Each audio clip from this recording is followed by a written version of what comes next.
corporation was not getting enough funds in order to do any sort of major projects in the city, hence why the former mayor had to try to go into public-private partnerships.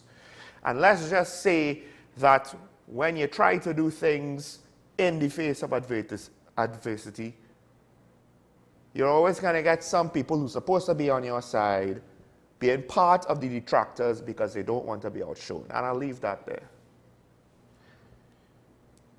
Now, if the government is not going to even honor the amount it says it's going to allocate, because we wonder all the time, what happens when emergency expenses come up and the government says, oh, and we're just going to find an extra $100 million for project X, Y, and Z in the middle of the year? Is this a bait and switch because we're paying inland revenue? One of the reasons why we haven't made more of a fuss than has already been made is because it's supposed to be for local government. All right, the people who are proponents of this measure are for it because it's for local government. And I have no doubt that some of the money will probably maybe get into the hands of local government.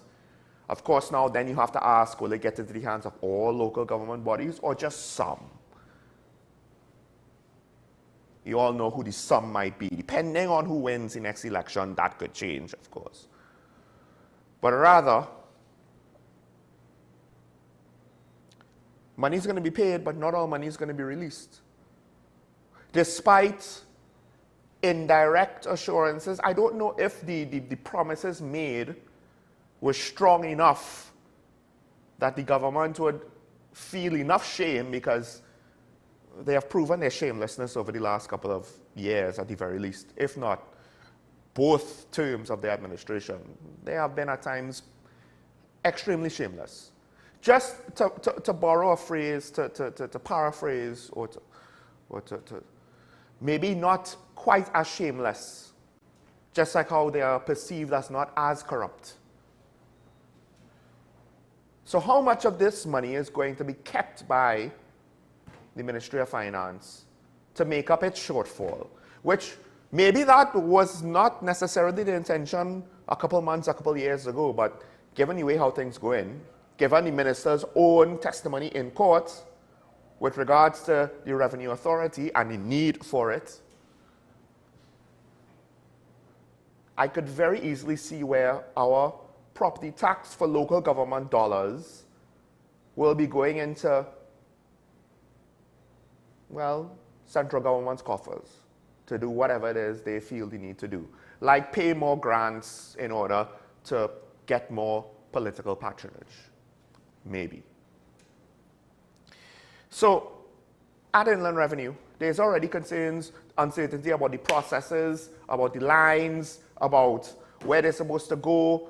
One of the things, when it's not well thought out and it's not clear, it causes things to be harder to track, harder to follow, harder to be transparent. Does it leave room for funny business?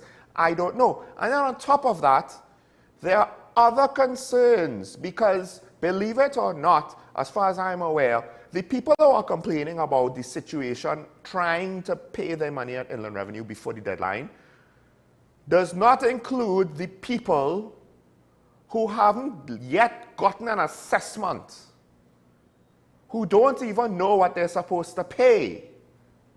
And this is not like an electricity bill where you maybe be able to estimate what it's going to be.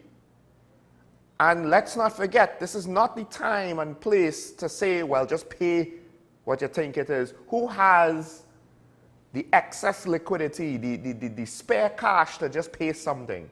You're going to guess on a tax? That makes sense. And if you're short, you'll still be in trouble. There are people who don't even, they have not even received anything yet, despite the fact that the government has pushed back their deadline with regards to implementing this whole thing, right? And that was called out by economist Dr. Valmiki Arjun. He basically pointed to the fact that I found this, I mean, again, if the government has a good explanation for this, that's all well and good. But Dr. Valmiki Arjun, he basically pointed out the fact that the government gave themselves an extension of 4.5 months to send these assessments, which again, not everybody has gotten them. So they gave themselves extra time to send out documents in order to start this process. And they haven't even actually met the requirements one would think would be self-evident. Hey, we're going to have a tax and we're going to have penalties for people. You know what we should do? We should make sure that since we're telling them we're going to send them assessments, we should send all of them. But the point he was making was there was no extension of the deadline for persons to pay the tax. People who received their assessment notices in August have just mere weeks to pay the tax when it was originally intended that they have at least 6 months to pay. And he called that, and this is the headline in the article, unfair and burdensome, and worse yet for those who have objections. It's unfair because they have a lot less time to try to sort it out before they pay something. And if the error is on the side of the state and the state has some sort of liability, will they meet those responsibilities without having to go to the court and sue? And if you want to take court action, technically speaking, until the court rules on it, to some extent, you have to be in compliance and hope that the court treats you fairly. You can't just say, I'm waiting until the court ruling, because they'll want to come after you. This whole situation is a mess. I guess you could say that between our local government minister of a lawyer who isn't that good of a lawyer and the engineer who is proving himself more and more to be not that good of a treasurer, should we be surprised that this situation is a mess? The flip side to that is, when things are messy, when you cannot track things, when there is no transparency, it's easier to hide nonsense. And again, the question with regards to this specific issue, property tax, why is it that one of the things that was supposed to be part of it, for transparency's sake, having the list of valuation so people could see it, so that we could be sure that somebody is not getting special treatment, that's not in place. The valuation system, for all intents and purposes, seems to be busted. You have a property of multiple townhouses. You send multiple people to do small batches, and you end up with townhouses of similar size, similar paint scheme.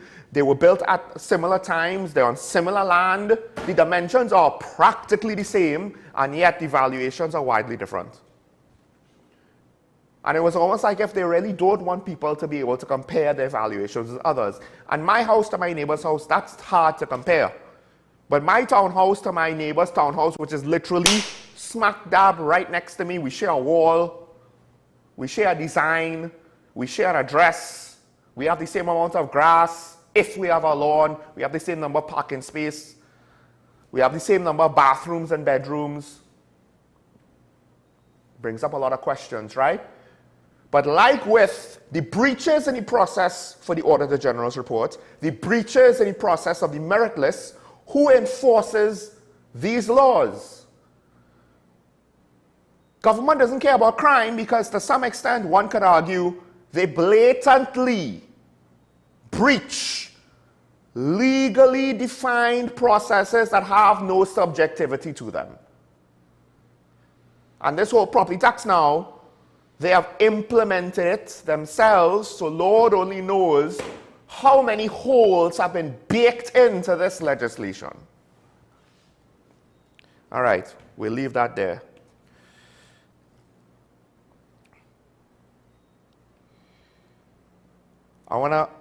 Let's take a break. When we come back, I have two examples of both parties in Parliament really not giving us our best. I mentioned one yesterday in the close of the review. We'll go into it today, plus one that came up this morning. Stay tuned to Talk Upon WSN, the Content Capital. We'll be right back after this.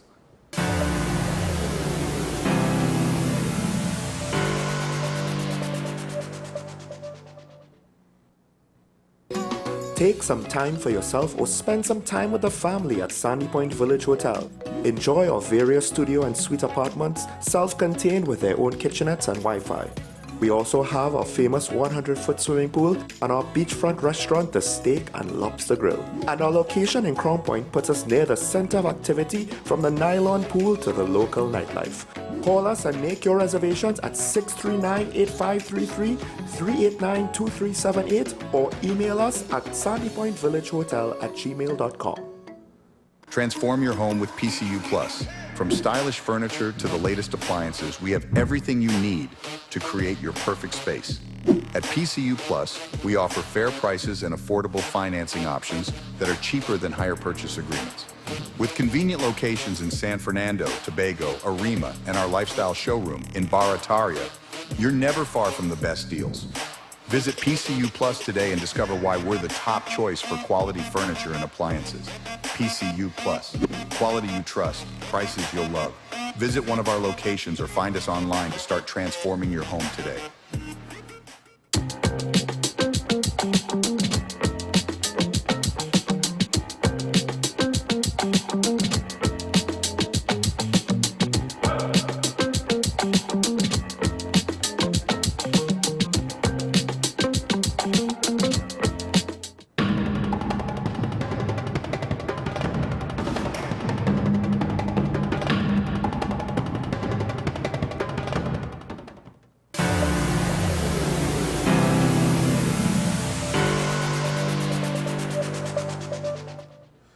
Welcome back to Talk About the WSND Content Capital Show. Michael Small here, soon to be joined by ASPLE. Yes, it's his usual day, but like I said on Monday, one can imagine that those who are hardworking in the police service, after what we saw at the end of last week, will be expected to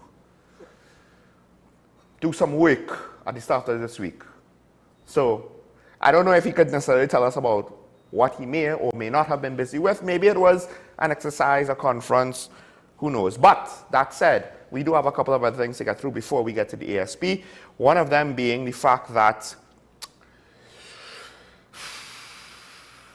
Minister of Energy Stuart Young had a very, well, he didn't do anything interesting per se.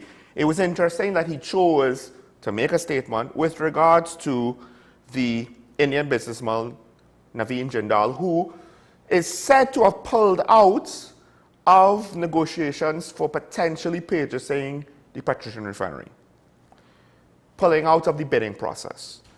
And of course, the complaint is that the opposition is to some extent persecuting him. It attacked him. It attacked him by asking questions about a court matter of which is still before the Indian courts unresolved with regards to alleged corruption in his home country. And the corruption is centered around the allocation of coal blocks. Basically, it's a procurement issue. A man who has a procurement issue before the courts facing criminal charges, ironically also within the energy industry. And we're going to have him part of a procurement situation in TNT over our refinery, and it doesn't seem to be overseen by the procurement regulator, who they themselves seems to be quite silent on a lot of things. And first of all, let me remind you that apparently, according to the Prime Minister, he was unaware that the person that he was going to do business with has allegations of corruption, that he is dealing with in the courts, that he has to face, that is a matter of public record. I mean, I guess the Prime Minister knows how to pick who he does business with. Granted, Mr. Jindal is innocent and proven guilty, but at the very least, it is quite pathetically foolish, unskilled. You're the Prime Minister, he has charges of corruption. Not only, it's one thing to say you know about it and you're going to address it, proactively, but your defense is that, oh, I didn't know about it. I did not actually do the most cursory checks of the gentleman to see if they may or may not have any issues with regards to his participation to further improve our ties, our international business portfolios in whatever regard, whether it's a refinery, whether it is getting other investment from India, etc., whether it is trade between those businesses in India and us. He's a major key player, apparently, and I'm not, and this is going to go over my head, I'm not going to see this. I apparently do not have the capacity to do the most basic due diligence. A CEO of any private corporation, international, even local, I would argue, would have caught on to this and would have had some sort of determination as to, okay, what are we going to do to treat with this? Does this mean that we can't go forward doing business with this man? Or if it doesn't, how are we going to treat with it because it's going to be a bad look? And now, for Minister Young, who I would have thought had a certain amount of acumen with regards to how to deal with public communication, how to frame issues, how to communicate with the public over certain things. You know, he has a high reputation. Nobody said he didn't deserve his senior counsel status. But coming to the defense of this situation by calling out the opposition for it, this is not the issue to bring up. This does not make the opposition look bad. This just makes you look dumb. Because the argument is a dumb one to say that the opposition should not have asked questions over someone with corruption charges that is potentially going to do business with our government. You have to be kidding me. You have to be kidding.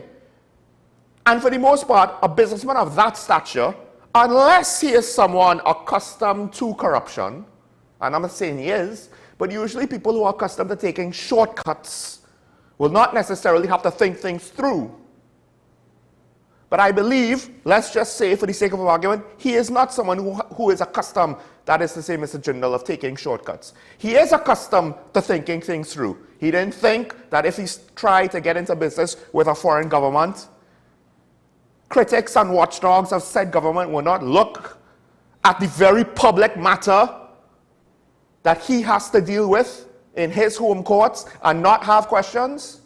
And I've said this before, but I'm going to say it again.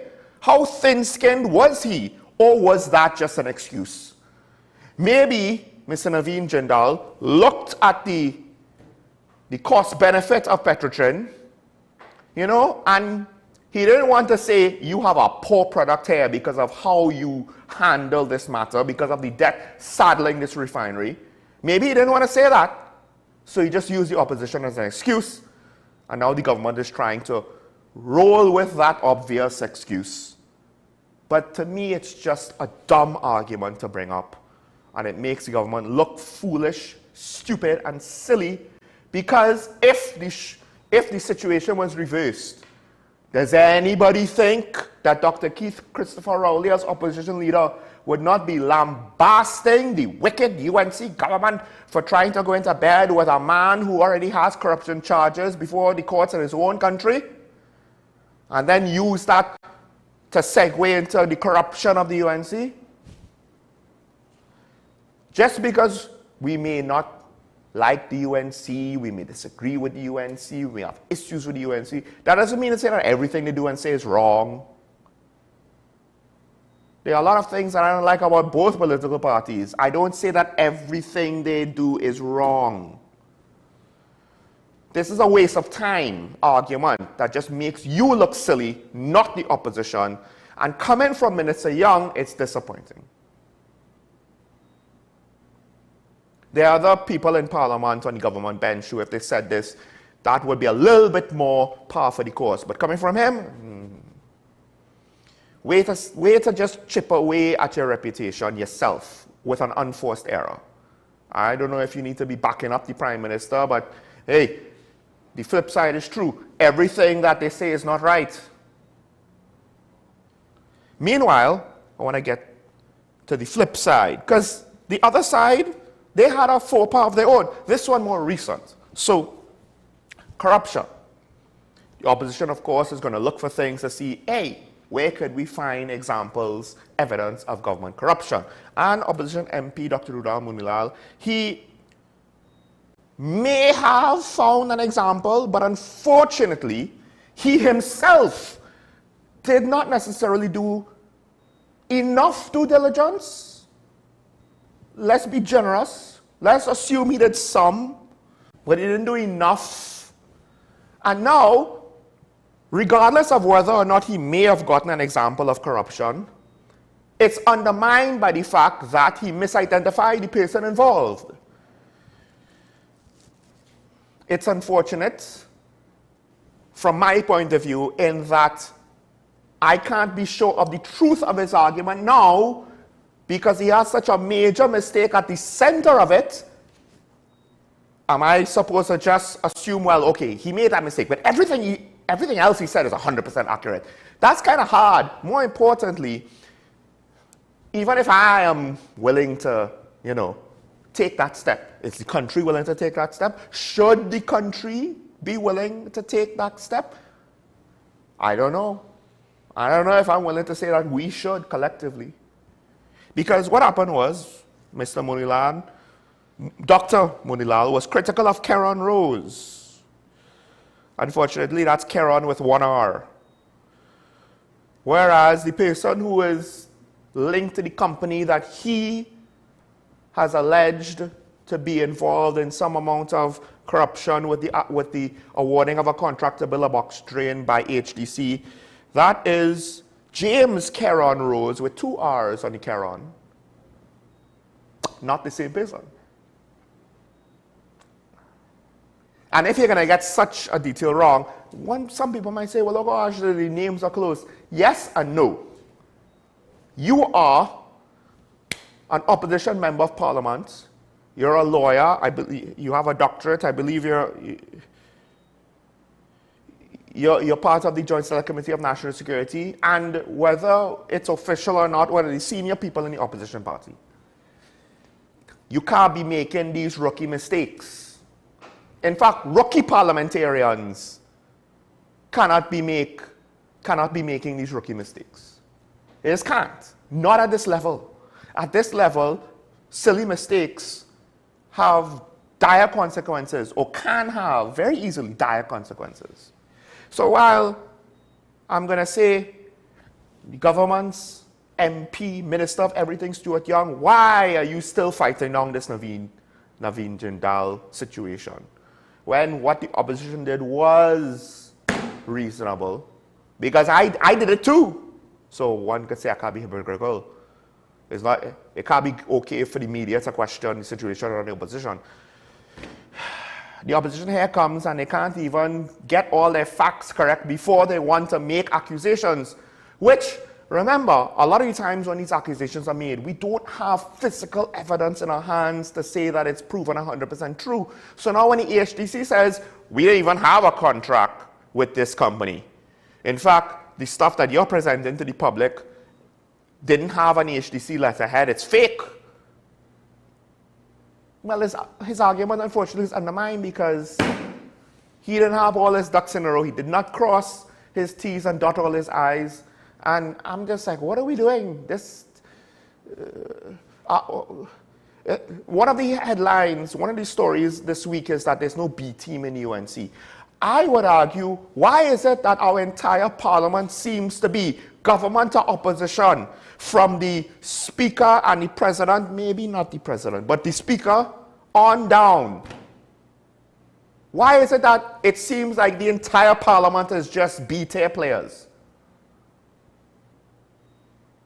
That if this was another country, particularly a larger one, they might not even have a chance, and it's only because our pond is so small that they could ascend to be big fish, in part because we put them there. And we accept and tolerate this level of discourse.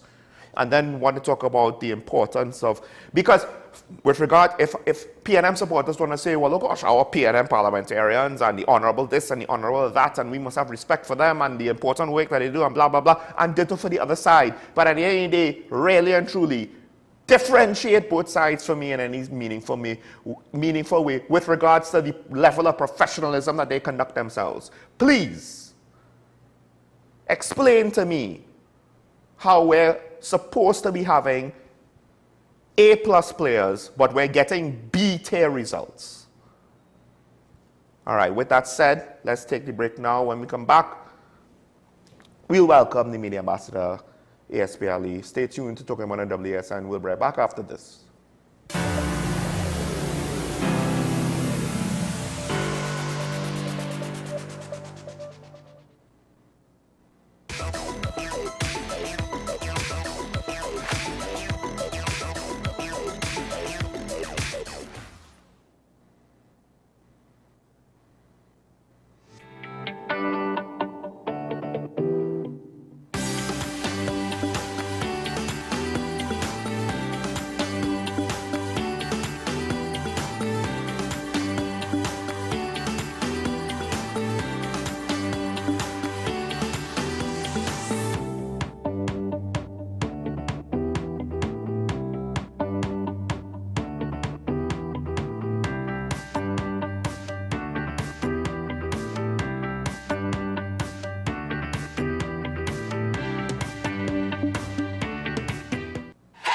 FanZone, your reliable, authentic supplier, has just gotten better. You can now visit our website www.fanzonett.com for your authentic wear and collectibles. The only place where you can use both your Visa debit and credit cards.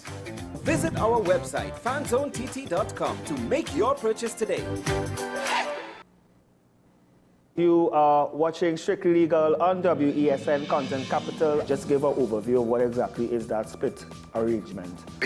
Now you don't need to register nothing. You don't need. We can do that another time. But then it becomes a hit, and then everybody starts to want to claim.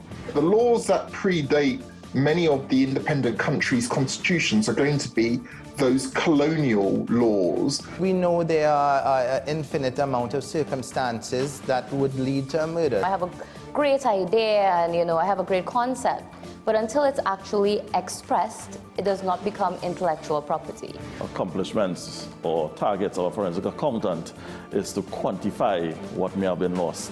We believe in different criminals and we manipulated the law and we exploited the system. A responsible journalist will reach out to the person who they have the information on for a comment.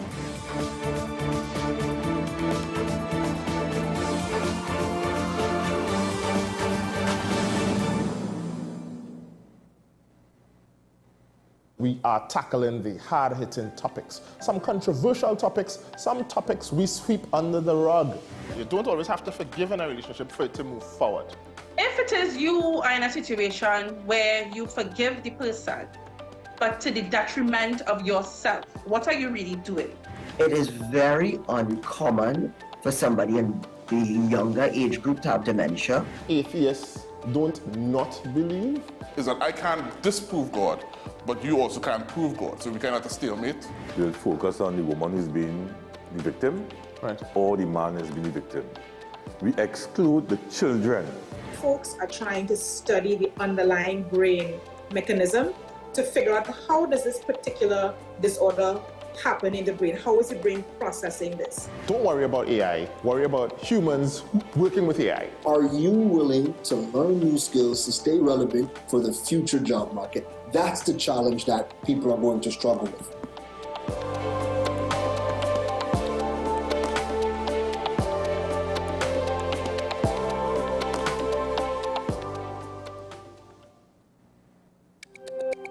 Every word, every line, every paragraph depicts a real moment in someone's life. A father, a sister, a mother, a brother. We at Newsday are dedicated to you, the people, and through independent, unwavering journalism, strive to always bring your stories to life. Because your stories are more than just words. Newsday, independent and credible.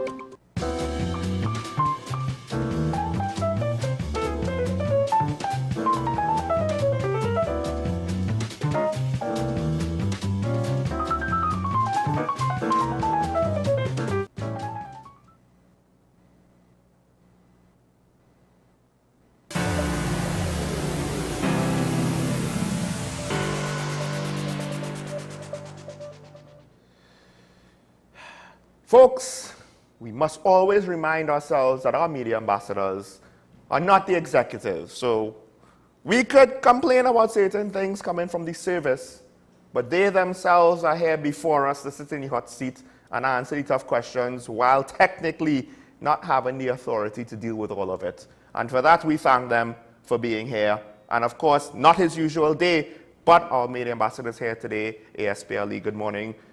It's glad to see you here. It's always been a pleasure to be here. Now, I thought after last week, you know, they had all of the senior officers on special assignments, find the criminals. No, it was nothing like that. It was more mundane. Well, you realize that Friday gone, there was a media brief, and we started the conversation last week about extortion again. Yes, I will say this. I just want to interrupt.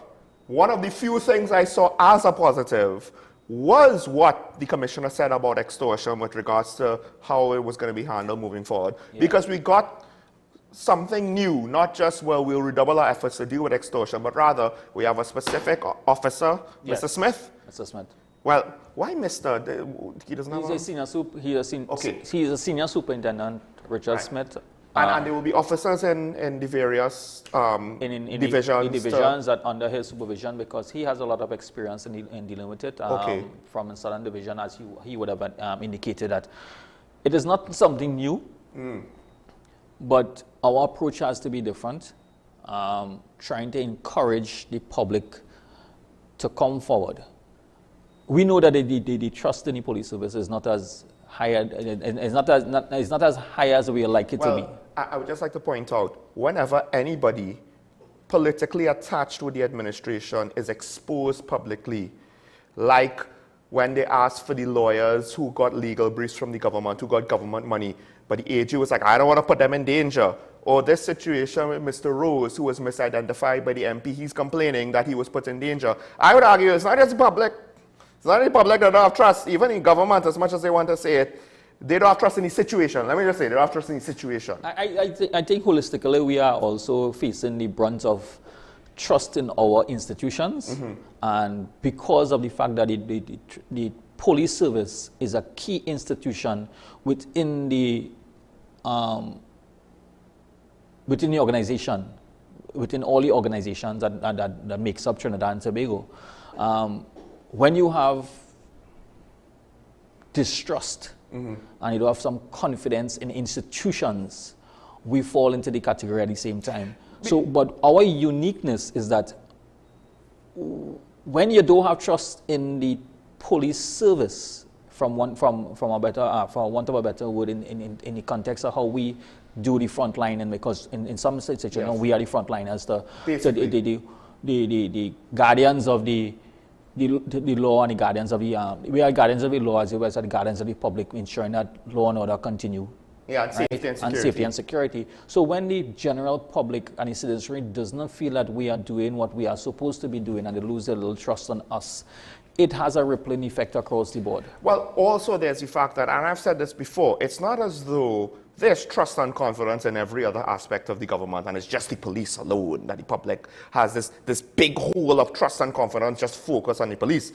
It's across the board, but then part of the problem is, to some extent, the perception for the police will be further hurt by that general environment that the public does not have trust and confidence in public institutions. Yeah. And the state institutions. So a lot of persons may not want to hear it, but we have successes with dealing with extortion. In the media brief, Mr. Smith, the senior soup, identified that we have arrested individuals for extortion. The challenge, and I said on the last occasion, is that the public coming forward and giving information and working towards solving the situation or causing the situation not to happen again. But there are also a lot of different circumstances that we have continued to say that we empathize with the persons in terms of their trust, their well-being, right? And remember, this is threats against an individual person are demanding money by menace. So a decision was made based on the fact that there was a lot of conversation, a lot of information out there where persons making allegations or stating that they have been extorted and we have not been treated with any manner we want. Right? So as a result of that, the commissioner through the executive decided to put Senior Superintendent Richard Smith in charge of it so they can treat with all the issues pertaining to extortion and treat it in a particular manner. Now, there is a hotline number that you all can utilize. The number is 797-3150. 797-3150. It's a direct hotline to the extortion. Say it again.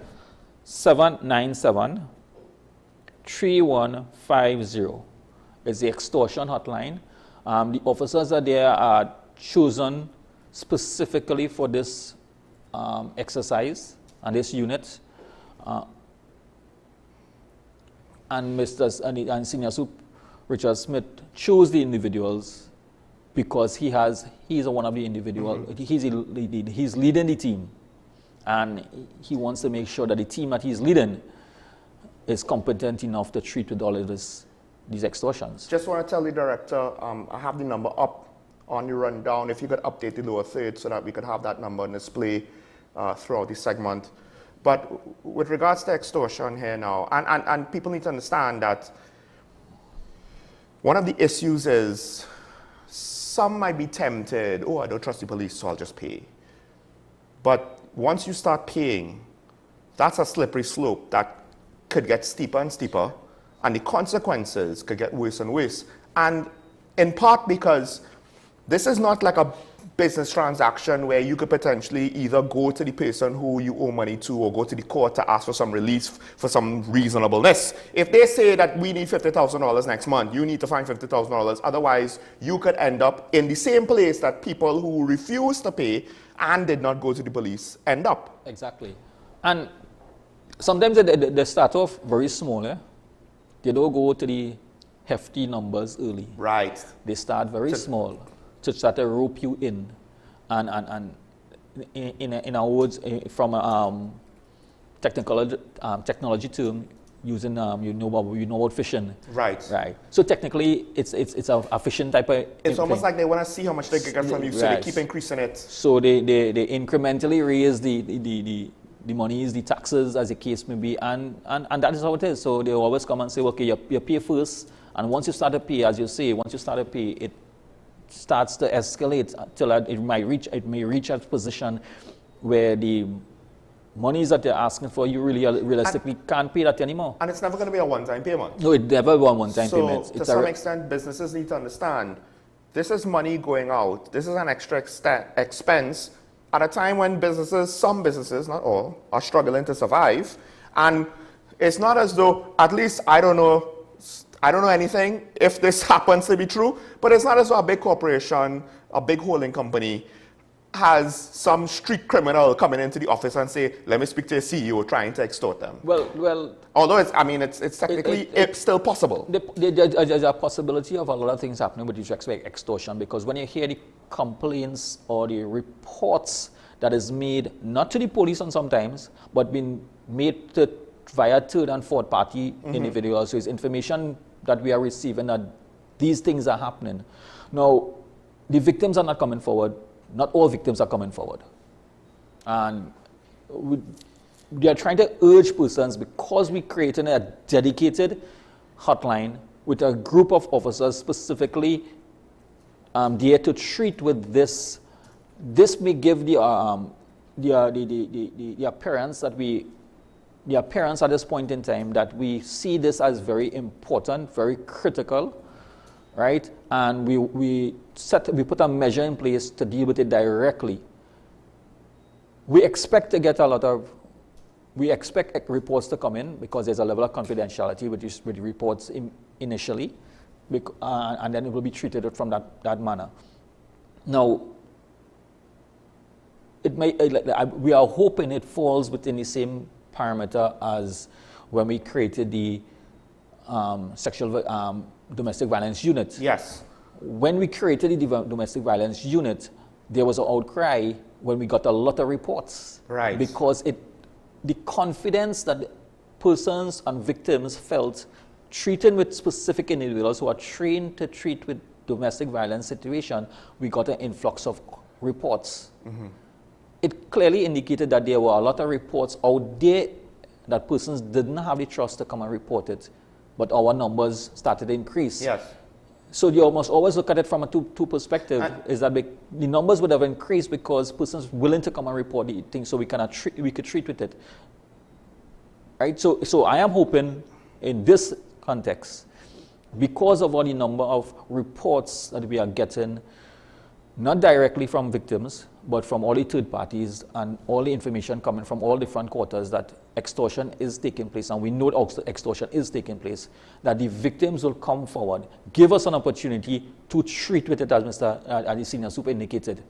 The only way that you can judge us is if you report it to us, and we didn't take the appropriate action. Because it's right, and with regards to the domestic violence unit, I would call that one of the successes long-term of a unit, of a mission being achieved. And you could argue, well, look at the numbers of all the cases. Yeah, well, to some extent, policing could only do so much to prevent crime, right?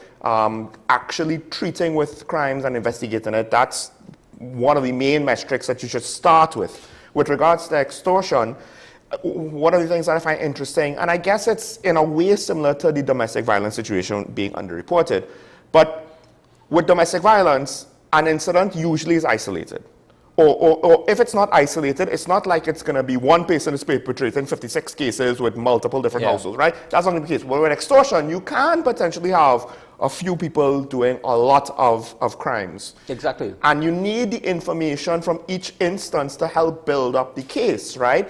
And am I wrong to say that, to some extent, this is like a house of cards, which it could come crashing down, but as long as people don't report and give information and help provide evidence, it technically, on a practical level, it's a house of cards. It could come down easily, but it's not going to come down if the process isn't started. Exactly. It's going to be reinforced by the silence. And that is one of the reasons why the specific unit has been formed to deal with the technicalities dealing with in terms of extortion and the empathy towards the victims and how they feel that they cannot go to any and anyone to make these reports, because extortions are very intimate. Parting with your money, parting with your money in a very hostile manner, where somebody demanding money and threatening your family and your family, your children, your business. When persons tell you that they know where your child is going to school, what time, that is a different situation altogether for an individual to come and tell you, I can tell you everything about yourself and where you go. That individual sense of security has just lost the entire sense of security. You don't feel confident in any way again to understand how you're going to get back that sense of security or feeling sense of security. It's difficult. The security is just based on anonymity. I am a random person in population. But extortion is like, no. We have put a magnifying glass and we're observing you, and it goes away. And so this is why it is such a intimate crime in the context of how it is happening, because I approach you directly and I'm asking you directly and I'm telling you what I know about you and what you have to do. And ironically speaking, I'm not saying this as a joke, but there is irony in it. Extortion doesn't have to import anything. I don't need to import drugs. Don't need to do anything. I don't need to import guns. I don't need to be part of transnational crime.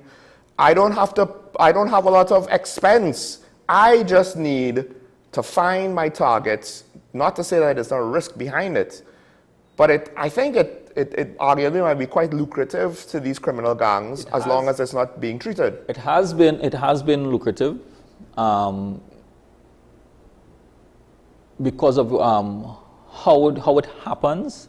Over the years, a lot of persons have been funding these criminals indirectly by extortion, and they're not willing to come forward and give the information because of a lot of different factors. And this is where we're trying to break that cycle and trying to treat with it from developing this unit and hoping that this unit can bring about a change in the mindset first of the victims, right, to report, because that is what we want. We want the victims of extortion to come forward. With the victims coming forward, we can now address the criminals who are doing this, knowing that they can get caught. Because we have success stories that victims, that persons who have committed extortion, different forms of extortion, has been put before the court. And that's the thing. The situation is such that we're only victims because we allow it. You could, with regards to things like extortion, the concept of herd immunity can exist, but it assumes that we all have to be willing to say, no, we're going to report it, and we're not going to allow ourselves to be victimized by it. And then if that was the case, yes, I'm not saying that it's easy. It's very dangerous. There's a risk behind it, particularly for the people at first, the first few people who are approached in the scenario. But the point is, if the population is willing to fight against it in the proper way and not give in, all of a sudden what seems to be lucrative no longer is lucrative, and then potentially it might cause the numbers in the long run to go down because, well, you know, it's harder to bully. And then what we're going to do? Well, we're going to kill this man's family, so then what? We're going to kill everybody's family? Like, at some point we're going to get caught. We can't keep doing this. We can't.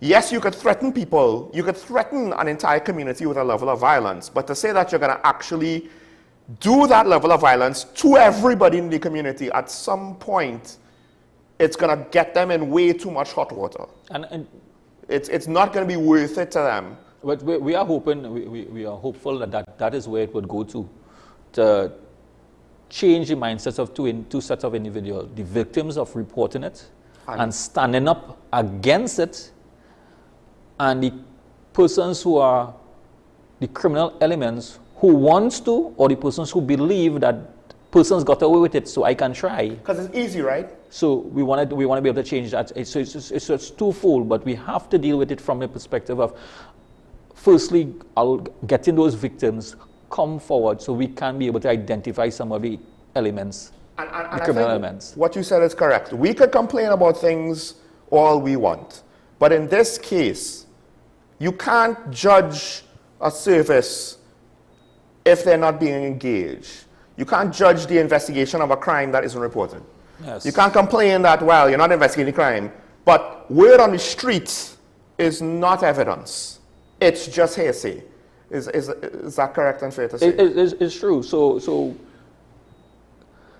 it's a hard, I wouldn't use the word hard. It's a challenging approach, because to encourage victims of this crime to come forward, we have to be able to give them that level of trust and confidence that reporting this type of offense, that the police service has their best interests at heart and they can see results. So there is in fact a foundation for some results for those who have reported it. And we're hoping that because a number of persons who are in this position, who currently in the position, or those who may be approached in the future, understand that there's an avenue now, a direct avenue for you all to report, for us to treat with it. Because this is tied to trust and confidence, and of course the domestic violence unit, they have already gone through this process of working out how they're going to implement themselves and so on. With regards to the extortion specialists in each division, let's just say, because we've kind of had this question before, but now specific to this type of crime, just so the public knows, say I go into a police station and I'm not necessarily liking, you know, how the response, the feedback I'm getting from the officers, I don't feel like my case is being treated properly. Would it be okay for me to then go to a different station to try to get somebody to hear me or to speak to, that I might end up being more comfortable with? So generally, if, you can go to any station and make a report. But for the reports concerning extortion, we prefer that you call this number, right, and deal directly with the officers who are there for this. If you go to a station, I assume they will contact the officer in the division.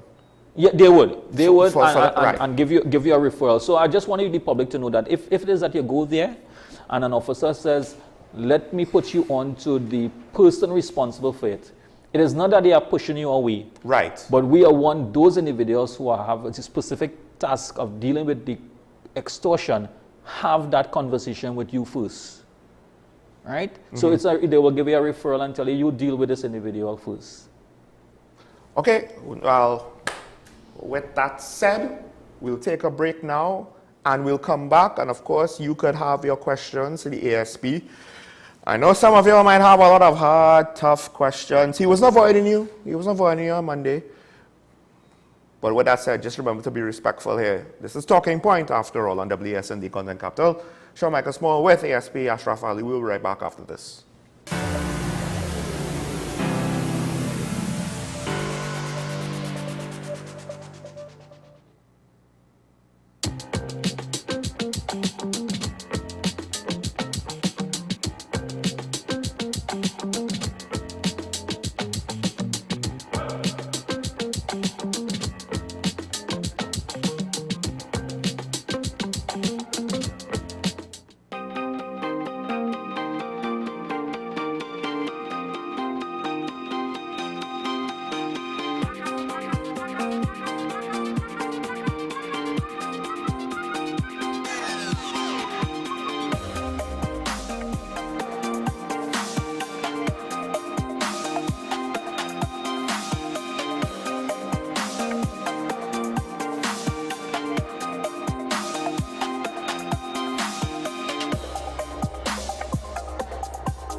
Transform your home with PCU Plus. From stylish furniture to the latest appliances, we have everything you need to create your perfect space. At PCU Plus, we offer fair prices and affordable financing options that are cheaper than hire purchase agreements. With convenient locations in San Fernando, Tobago, Arima, and our lifestyle showroom in Barataria, you're never far from the best deals. Visit PCU Plus today and discover why we're the top choice for quality furniture and appliances. PCU Plus, quality you trust, prices you'll love. Visit one of our locations or find us online to start transforming your home today.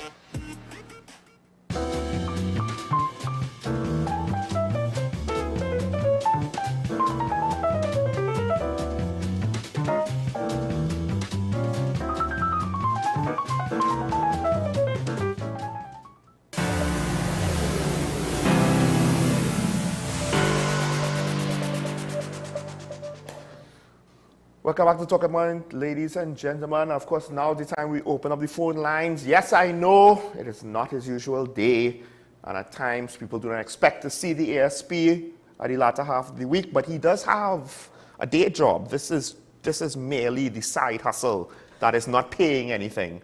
So please understand that sometimes you do have to accept his schedule might not work with our schedule. That being said, we have our first caller for the morning from Digger Martin. Good morning, caller. You're on the air. Good morning, Sean, and good morning to Superintendent Mr. Ali. Morning, sir. And my first question going to be to the Honorable Superintendent with respect to this new extortion unit. So I believe Alia have dropped the ball with respect to the leadership of this unit. Credibility, you all have lost confidence, and credibility is the essence of moving the TTPS out of the malaise it is in. The leadership of that, or the leader you all have appointed, I'm not too sure how the TTPS basically benchmark and decide who should lead which unit. 2 weeks ago, that senior superintendent who you all put as the leader of this group had credible issue with a judgment against him. And my vantage is that if your leadership has credibility to you, because this is what the judge said about his affidavit, is improbable and unlikely. So if you take a person like that so quickly that a judge, and you haven't analyzed what the judge said, hasn't done the investigation to see if this senior superintendent is fit for purpose, then we have intelligent people, just like me, who's looking after that, and because there's a credibility issue, might not come forward, particularly when they are saying police feedback information to the culprits, so they come after them. Okay? The other issue I have, Mr. Sean, 3 young ladies have the government on the back foot. The Auditor General, Mala Dukaran, and Beverly Khan. The procurement report was laid in Parliament, and is an indictment of the implementation of the procurement. She said there was basically little or no preparation as a result of the implementing it. And a lot of the procurement contracts have big questions. The Auditor General likewise is saying there are a lot of answers. The central bank has not been able to give her the information she was.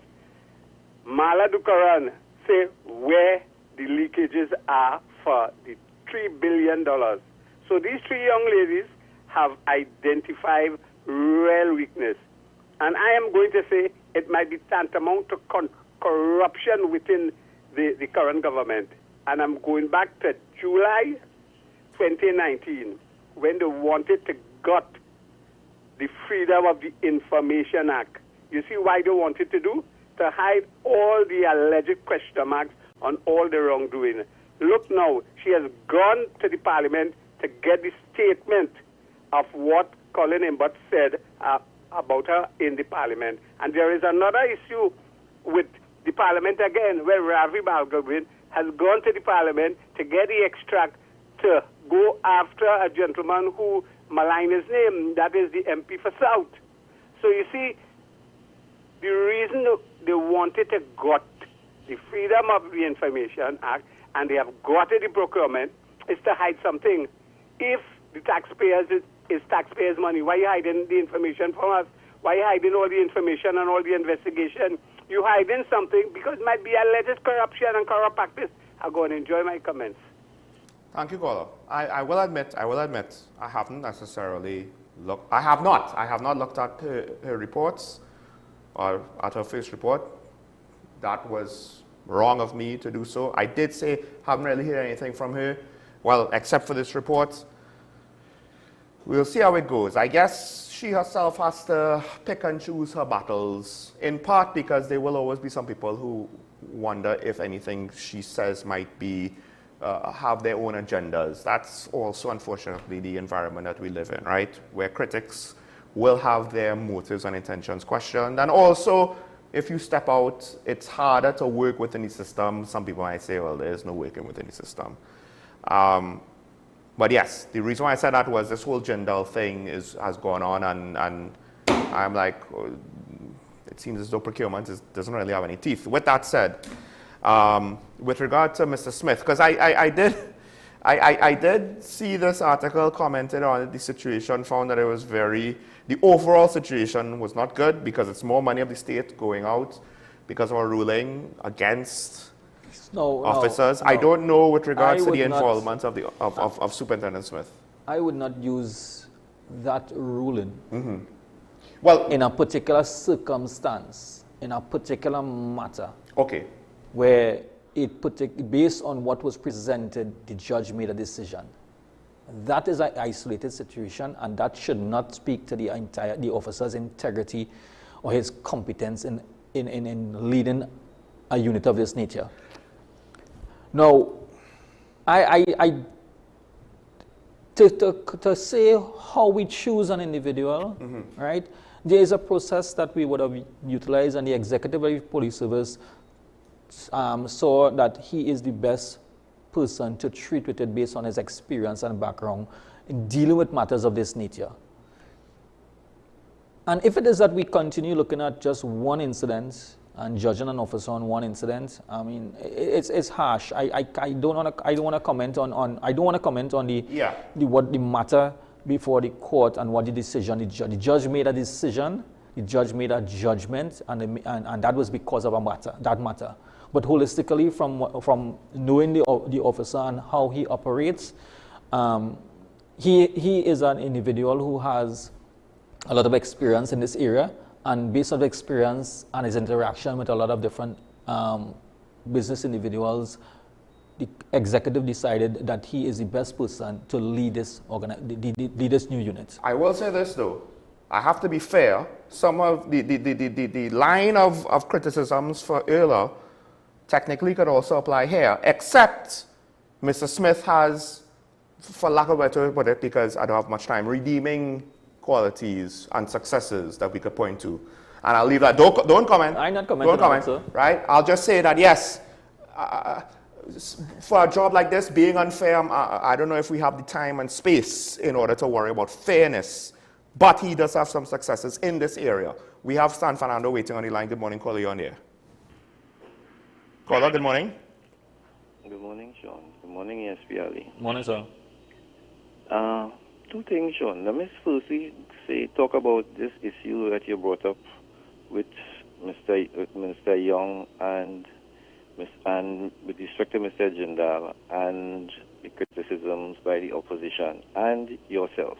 Mm-hmm. You know, you in your discourse, particularly your discourse, you have been criticizing the government about the choice of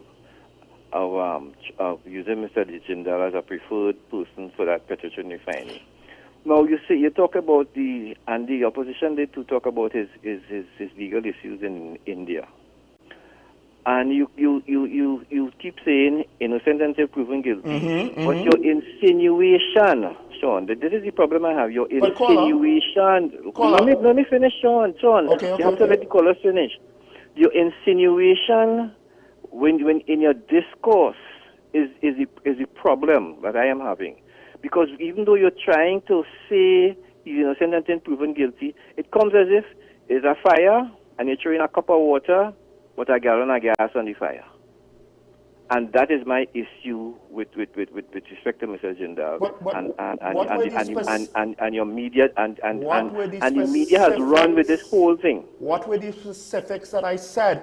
I'm not saying that he should have been discounted. What I'm saying, caller, I know what you're saying, but I mean, if you want, I could respond after you come off the air, and then we might have to go through the callback and stuff. But what I'm saying is, you could respond to me. I'll give you the time. They should have known that this would have come up, and they should not say, the government should not say anything to imply that questioning the situation. I have never said he should not have been considered. I have never said that it is not proper for him to be considered. I have said that it is reasonable to question it. And they themselves, it would have been fairly obvious to anybody with half of a public relations iota of a clue that we would need a strategy when these questions occur. And what did I say? I feel most likely what happened is, this whole thing that Mr. Jindal said he was criticized, I said, I think it's most likely an excuse because he saw the situation of the refinery and the dollars and cents didn't add up to him. I also said that. When later on, go back and look at your discourse and the rerun, and then judge from that. Let me continue with what I'm saying. Okay. And I'm going now to the police, and I'll tie the two of them back with the situation with the media conference with Mr. Junior Benjamin, and then with and the National Security Minister and the likes. You know, one of the problems is that the police is being criticized a lot, and rightly so. However, I think the media, when the opportunity arises, they do not ask enough pertinent questions. They run away with certain things, and I think the media needs to play a bigger role in getting the police service to respond better, at least the hierarchy of the police service to respond better. And I think that is not happening. I think the media, let me say this, Sean, some of the questions that the SPRD is here, these questions are not asked citizens, and I think it's time. Sorry, these questions are not what? You broke up.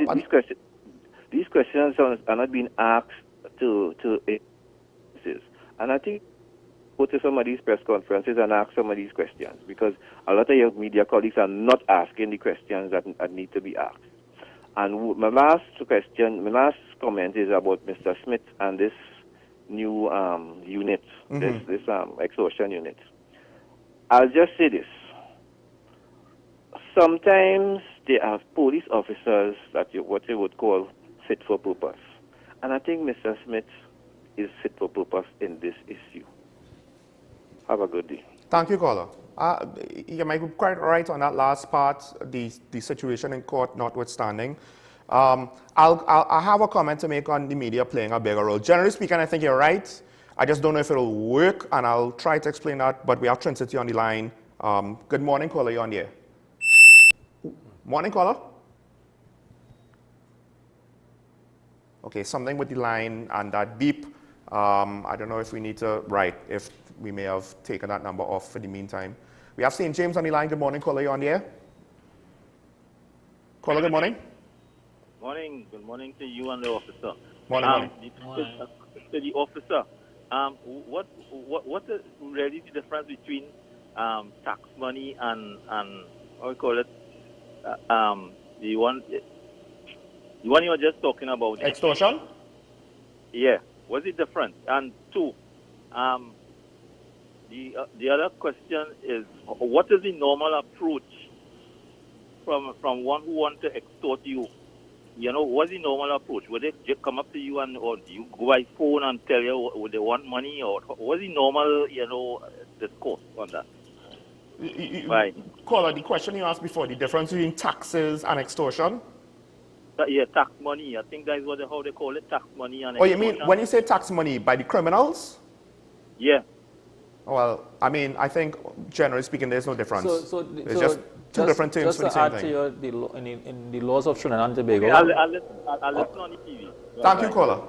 Yeah, so just for the information of the caller and the general public, under the last Act 1112, it is called demanded money by menace. Right. But for local parlance, we all know, we hear the word extortion because it's used loosely. That's like the technical English term. Yes, generally, extortion, and for a local parlance, the taxing and coward tax and all of those things. So it's the same thing, right? It is the same thing, but for legal purposes, if you have to lay a charge before the court, it's called demanded money by menace.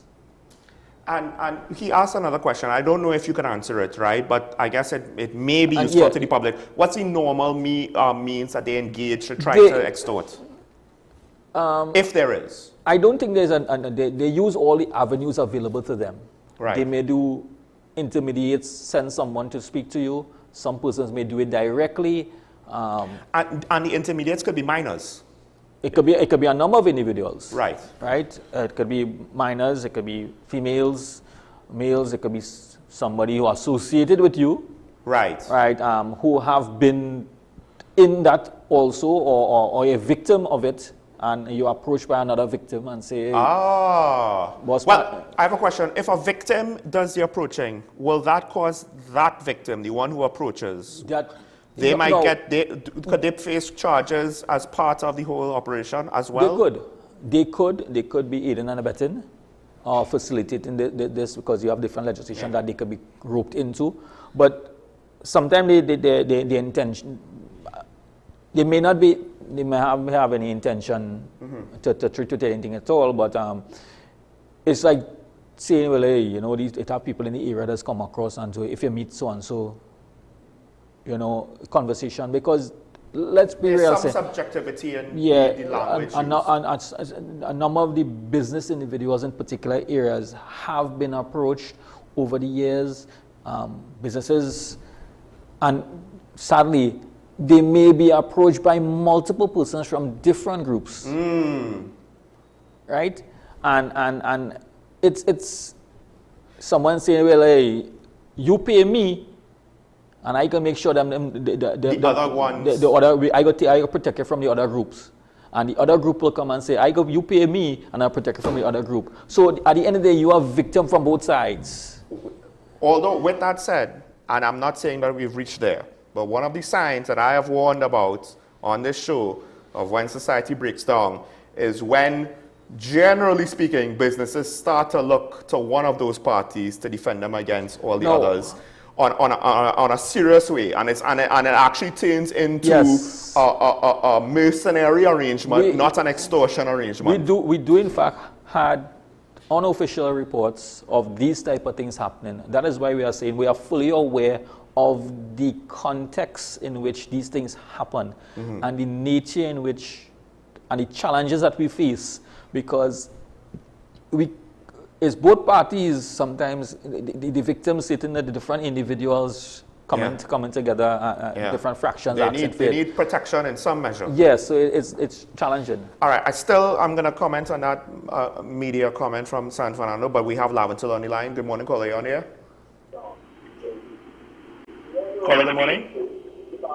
Yeah, good morning. Morning. Morning, gentlemen. Morning.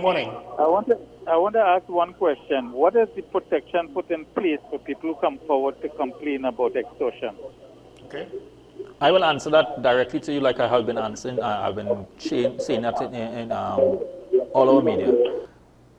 I want to be very, very honest to you. There is no level of protection that we can realistically put out there to protect you and say that if you make a report of protection, that extortion or somebody demanding money, that we can provide some security for you for 24 hours. Let's be realistic. It's for you to make a decision whether or not you want to stand up for the right thing, and stand up for the right thing means that there's a level of risk that you will be willing to take. And that is what we keep on saying. In everything that we do in Trinidad, when you do the right thing, there is a risk of doing the right thing. There are risks to your life, a risk to your family, but the risk is whether or not you are willing to take that risk to make Trinidad and Tobago a better society, or you are saying that I am not going to take that risk, let somebody else take the risk. I think the trick is, it's similar to what we spoke about earlier with extortion. If more people are willing to take the risk, then there's less need for people to suffer consequences, because it makes it harder for the criminal element to gain that foothold, to do whatever it is they're doing. But if there's less people willing to take the risk, and we need, it's easier for the criminals. We need the victims, and you might not even have to be a victim in the context of having pain.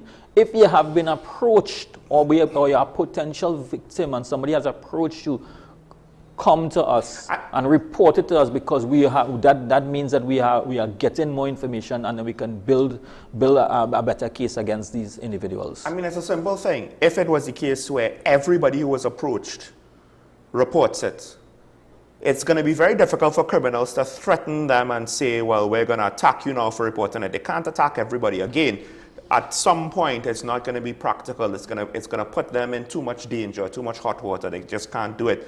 But that's easy to say in theory, you know, but it's hard to actually, for a population of individuals to come to that point, and therein lies your rub, as you were basically saying. Standing up for the right thing, it for some extent the papers, it's not meant to be easy. That's the unfortunate reality of life. San Fernando line, good morning, caller, you on here? Hey, Sean, I'm calling back to have a question for ASPRE. Sure.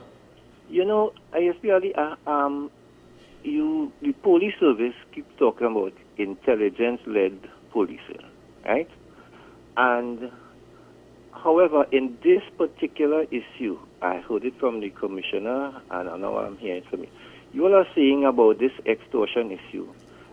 You all are using the terms what the public saying and hearsay and third and fourth person saying things, and a unit has been set up with a senior superintendent. I want to ask the question directly. Is it a fact that this unit has been set up because of the intelligence that you all have gathered? Because I'm not hearing intelligence in this. It sounds as if you're all doing something because everybody talking about it and rumshop talk, and we set up a unit. So that's what I wanted to ask. Let me answer directly one time. It is not because of the number of reports that we have been getting. We have intelligence, and intelligence have been existing for a number of years now, that both intelligence and information of extortion being taking place. The need to set up the unit, it is at this point in time, a decision was made to treat with it directly from a different perspective, and the establishment of a unit and individuals to run the unit specifically, it was a decision by the executive, hoping that we can treat with it from a different perspective, not allowing it to be dealt with from different, just at any police officer. It may appear that it's a knee-jerk reaction towards a lot of reports or additional reports coming towards us.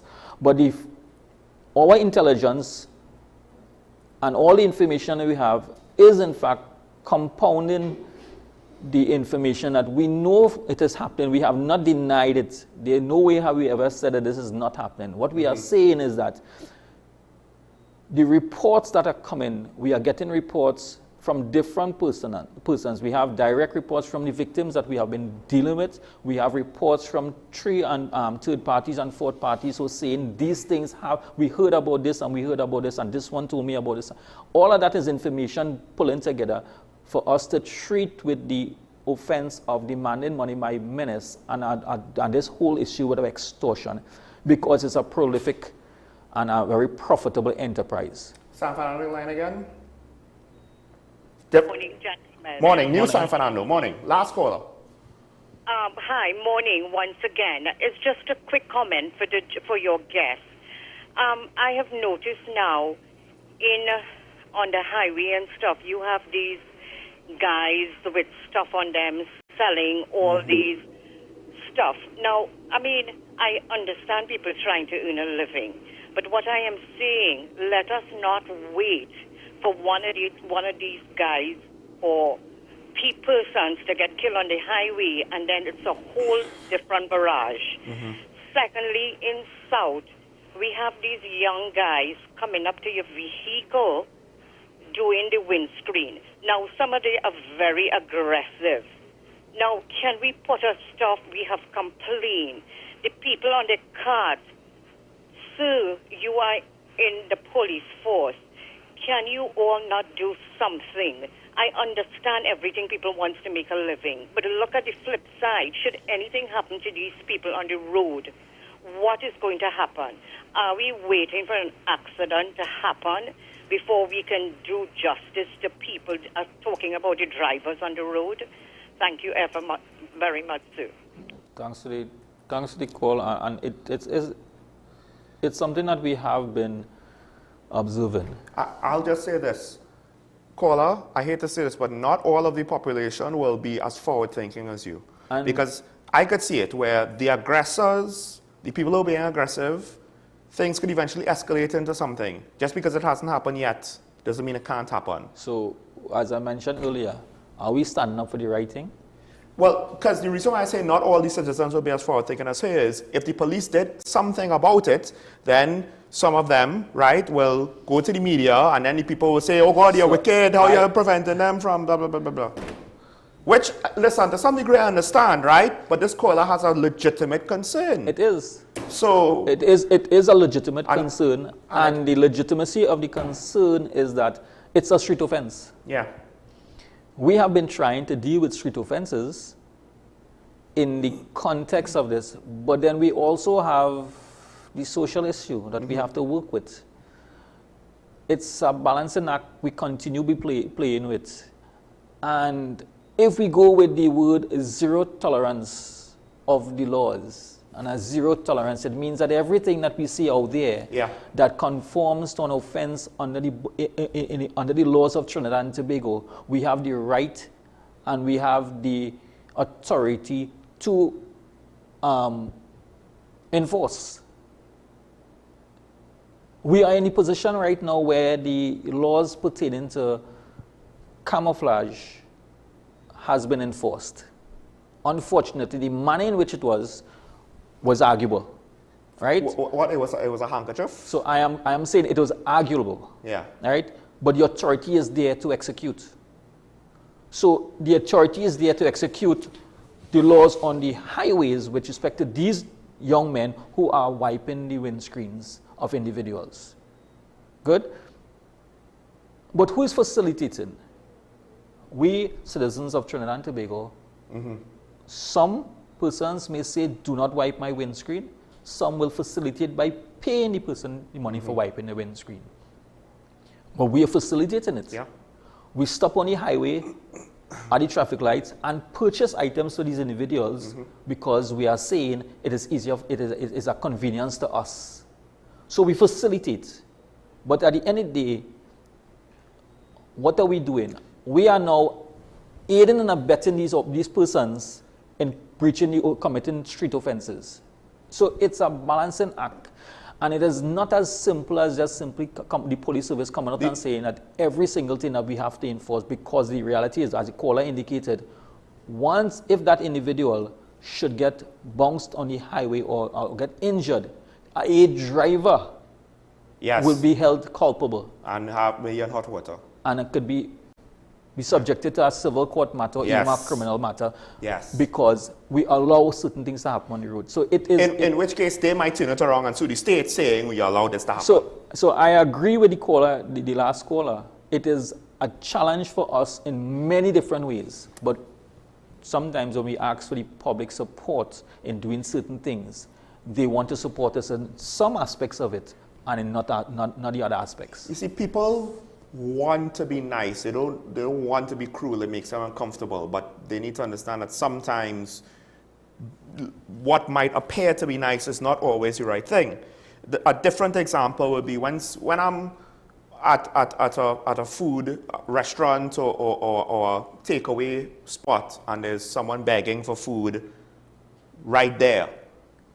Maybe within the person's place of business. Yes. I'm not going to entertain that because it's not my business and I don't want to contribute to encouraging someone to do that to somebody's business, because then eventually what will happen is if the beggar is too obnoxious, customers will go somewhere else and it will ruin the person's business. Now it's different. I have given to people who I've met on the streets, right? I can't really afford to give, so I've been very limited and picked and choose. But I have, but it wasn't because I was buying something and they were in the other person's property, right? Essentially causing a situation, because not everybody could afford to. I can't afford to most of the time.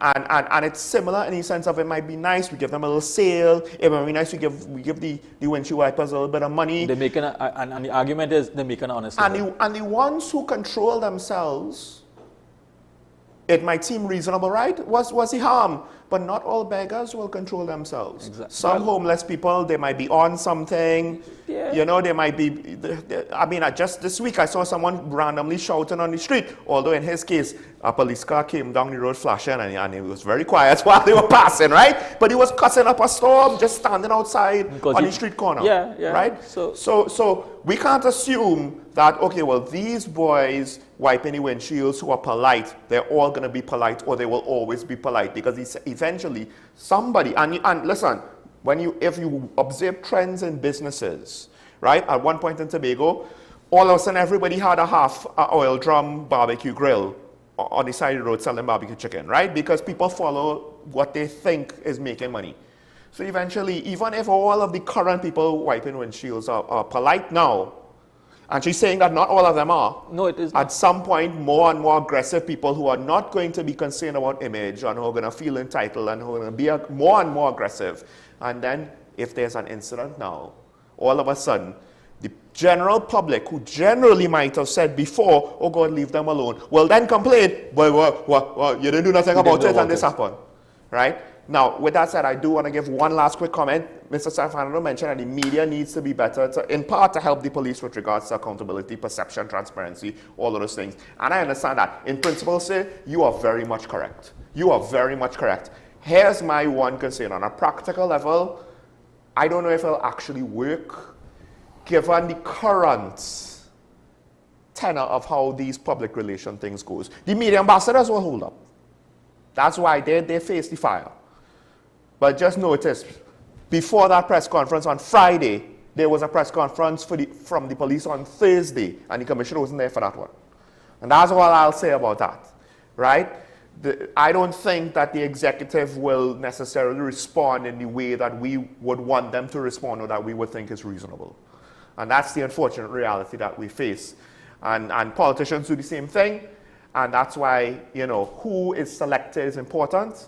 And we don't directly select the commissioner, but we do select the person that selects the commissioner. And that's on us.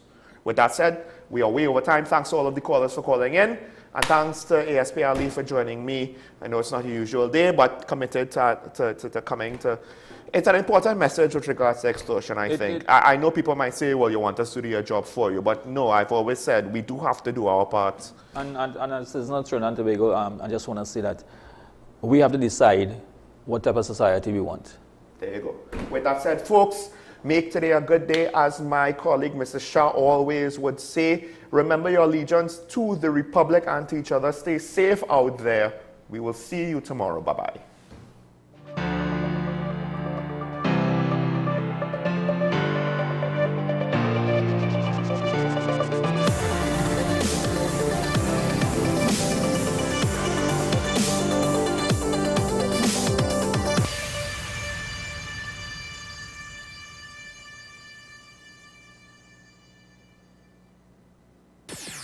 WESN.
You are watching Strictly Legal on WESN Content Capital. Just give an overview of what exactly is that split arrangement.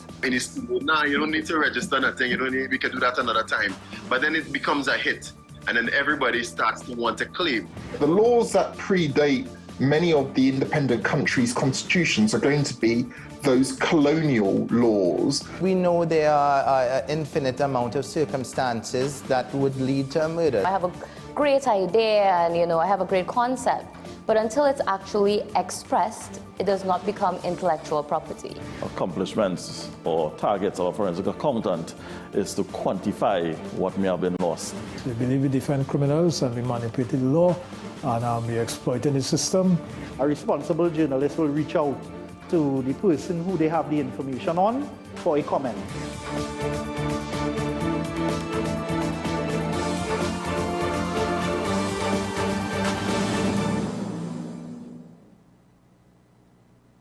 We are tackling the hard-hitting topics, some controversial topics, some topics we sweep under the rug. You don't always have to forgive in a relationship for it to move forward. If it is you are in a situation where you forgive the person, but to the detriment of yourself, what are you really doing? It is very uncommon for somebody in the younger age group to have dementia. Atheists don't not believe. Is that I can't disprove God, but you also can't prove God. So we kind of at a stalemate. We'll focus on the woman who's being the victim, right, or the man who's being the victim. We exclude the children. Folks are trying to study the underlying brain mechanism to figure out how does this particular disorder happen in the brain? How is the brain processing this? Don't worry about AI. Worry about humans working with AI. Are you willing to learn new skills to stay relevant for the future job market? That's the challenge that people are going to struggle with.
Home, strut in here, strut into the boat, and 30 minutes across the water, you're on the other side.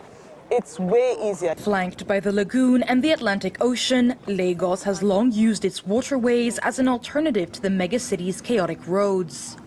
However, with over 21 million inhabitants, the city is set to become the world's largest by the end of the century, hence the urgent need to adapt the river traffic.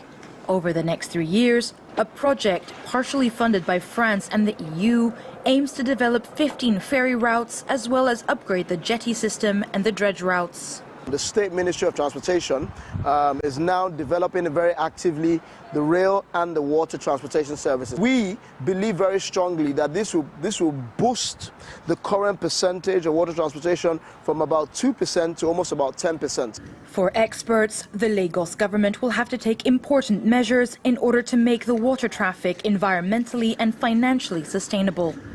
Nigeria is currently facing its worst cost of living crisis in decades, with inflation at more than 30% and fuel costs tripling over the last 18 months. Well, South Africa's new Minister of Sport and Culture wants to literally fast-track his sector's development. The loud, exhilarating, dangerous, flamboyant motorsport of spinning is in line to be taken up again. Originally born in poorer townships in the country, the scene is set to go mainstream. Our team has more. It's called spinning. The drivers look like stuntmen. Spinning started during apartheid when gang members would spin tires to honor fallen members. But nowadays it has become a family-friendly sport.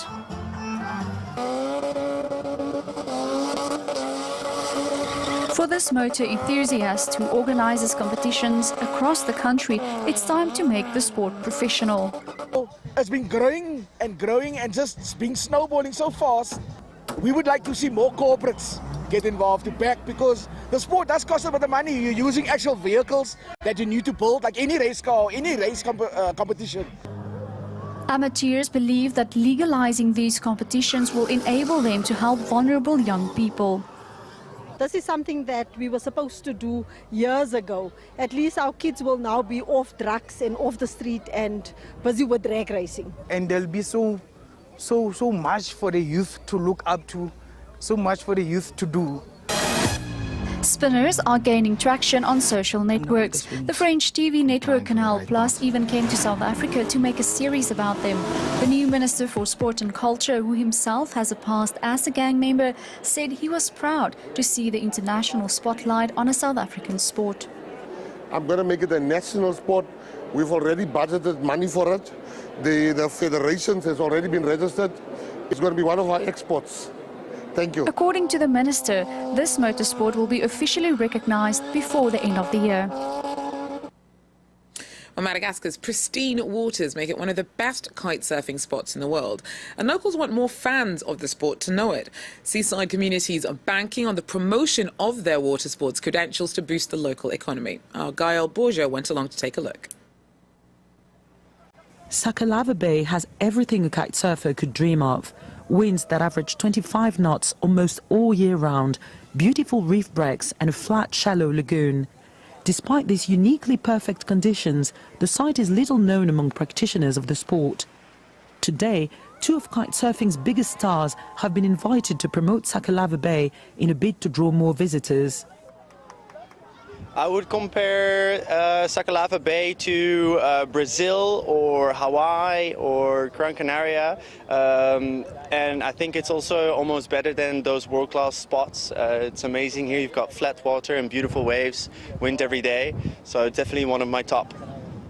There are just a few hundred kite surfers who take to the waves here each year, most of whom are residents.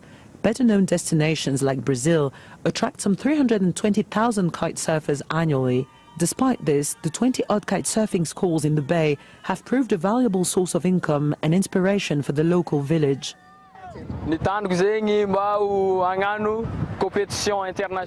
My aim is to represent Madagascar in international competitions. We watch videos of champions like Stig Hofnagel, Kohan van Dijk and Jamie Overbeek. We improve by imitating their style. Madagascar won't be sending kite surfers to the Olympics anytime soon. Its national federation doesn't even organize competitions. In 2022, 3 Malagasy instructors took it upon themselves to create the country's first annual kite surf contest in a bid to drive up tourism. But they hit a major obstacle, the price of plane tickets. When people see that getting here costs 2,000 euros while going to Morocco costs 300 or 400 euros, of course they go to Morocco. We would be able to improve things if the plane tickets were less expensive. A 10-hour training course here costs some 2,500 euros per person, including flights from Paris and accommodation. For some kite surfers, the perfect conditions and chance to kite surf in a lagoon with no one else around is well worth the price. Well, that's it for Across Africa for now. Thanks for joining us, though. Do so again if you can. Till then, take care.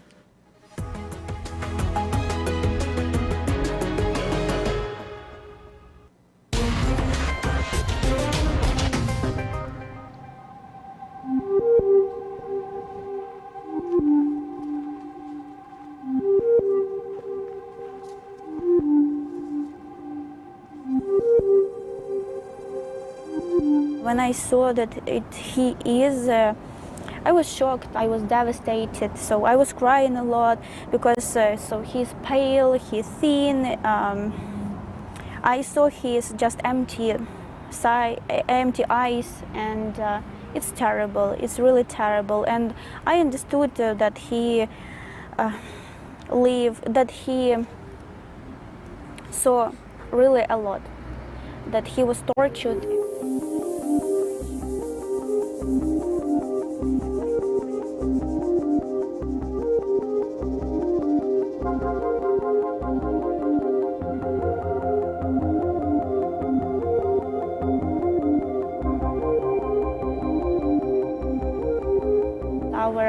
family. We are together, we are gathering together, we try to think about what we need to do tomorrow, not like in 1 month, in 1 week, so we tomorrow or today.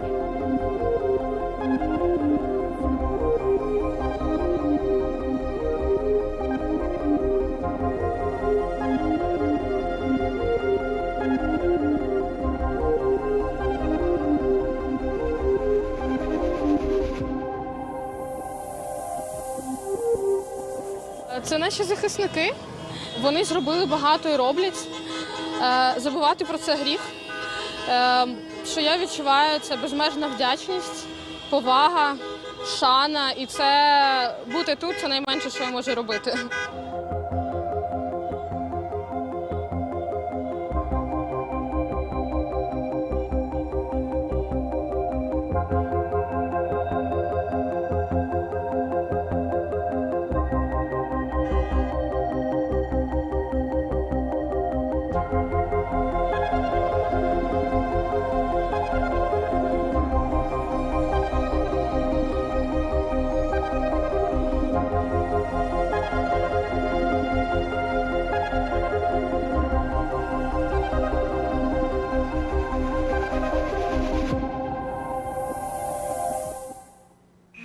The latest developments from a continent that's constantly changing. Daily reports, interviews with influential newsmakers and personalities, analysis from our journalists in the studio, all the news from Africa. Watch Eye on Africa, presented by Georgia Calvin-Smith on France 24 and France24.com.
Your stories inspire the future.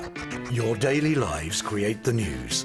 Your cultures, struggles and successes are at the heart of our programs. We tell the stories of those who made our planet and those who are building it. We tell the story of the world, shaped by the lives of those who live there. Liberté, égalité, actualité. Hello, you're watching France 24. I'm Nadia Massi with the world news. The headlines. The European Union voices outrage over the Israeli killing of UN staff in Gaza. Israel saying the school they were sheltering in was a base for Hamas. Antony Blinken in Poland on a trip focused on Ukraine. This as the United States government moves closer to green-lighting the use of long-range missiles deep inside Russia. And Bolivia grapples with some of its worst wildfires on record. Meanwhile, we report for you from California, where fires there have forced thousands from their homes.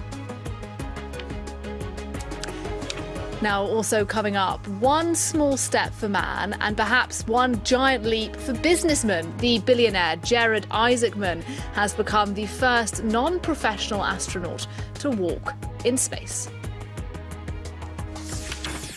WESN.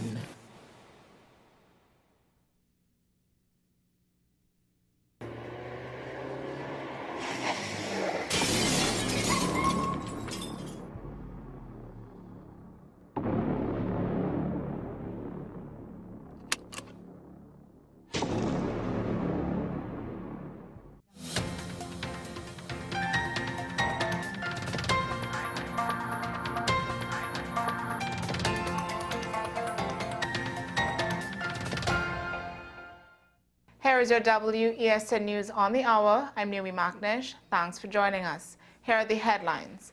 Tobago murder toll rises to 22 after fatal shooting in Palatuvier. New trade and investment agency formed in Trinidad and Tobago. Sea-Lot's heroes honored for saving officer from burning car. And internationally, protesters storm Mexico's Senate over judicial overhaul. Now for the details. Tobago's murder count has reached 22 this year after a man was shot dead early this morning in Palatuvier. Alvin Daniel and a woman were in a car around 4 a.m. when gunmen opened fire on them.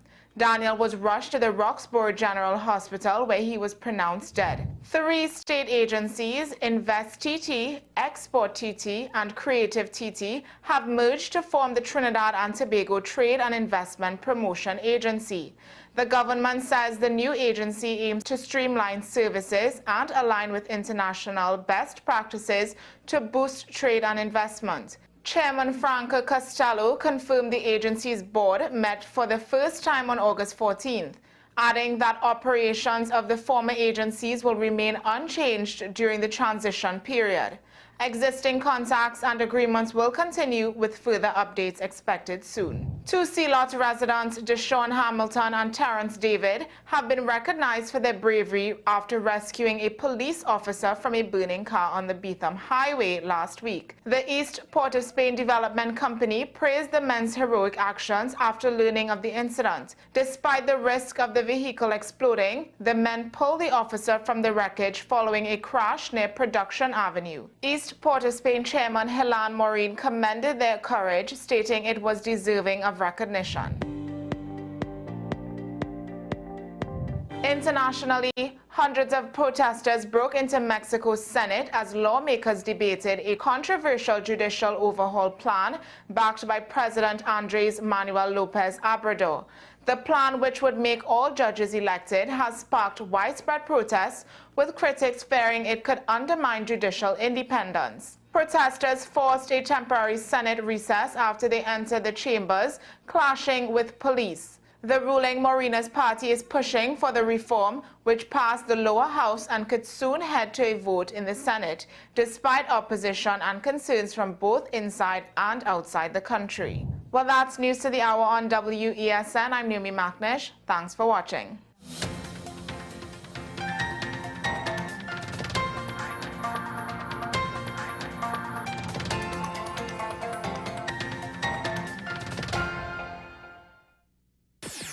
WESN.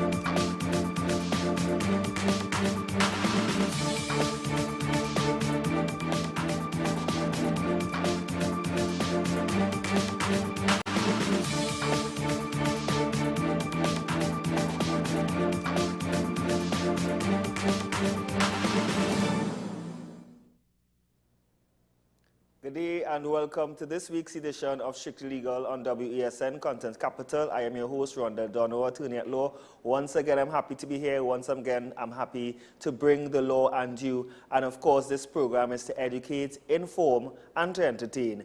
And none other than WESN Content Capital, where you can stream us on all social media platforms, including WESN-CC, as well as traditional media. Not forgetting our podcast, Strictly Legal with Rondell Donowa. And today, I'm very privileged to have a guest via virtually who will be speaking about a landmark decision that was recently concluded in the High Court of Justice in Trinidad and Tobago concerning domestic violence and accountability, none other than Douglas Mendez, Senior Counsel. But before that, we have our new segment, which is Legal Lingo, where we would basically describe and explain different legal terms that may be unfamiliar or may be confusing to you. So let's hear it, Legal Lingo.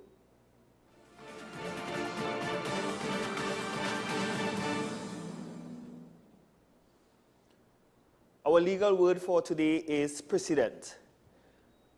A precedent is a ruling that a court has already established, and lower courts usually follow the decisions, or what we call the precedent of the higher courts.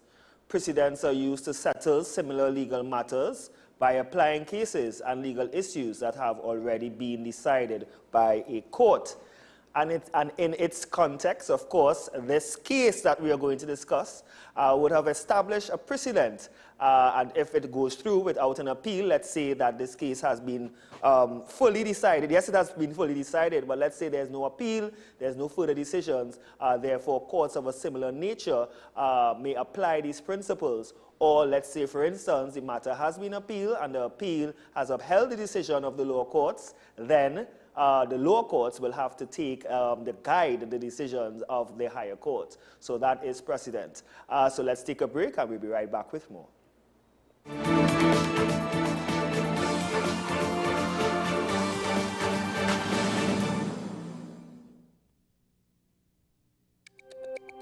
Every word, every line, every paragraph depicts a real moment in someone's life.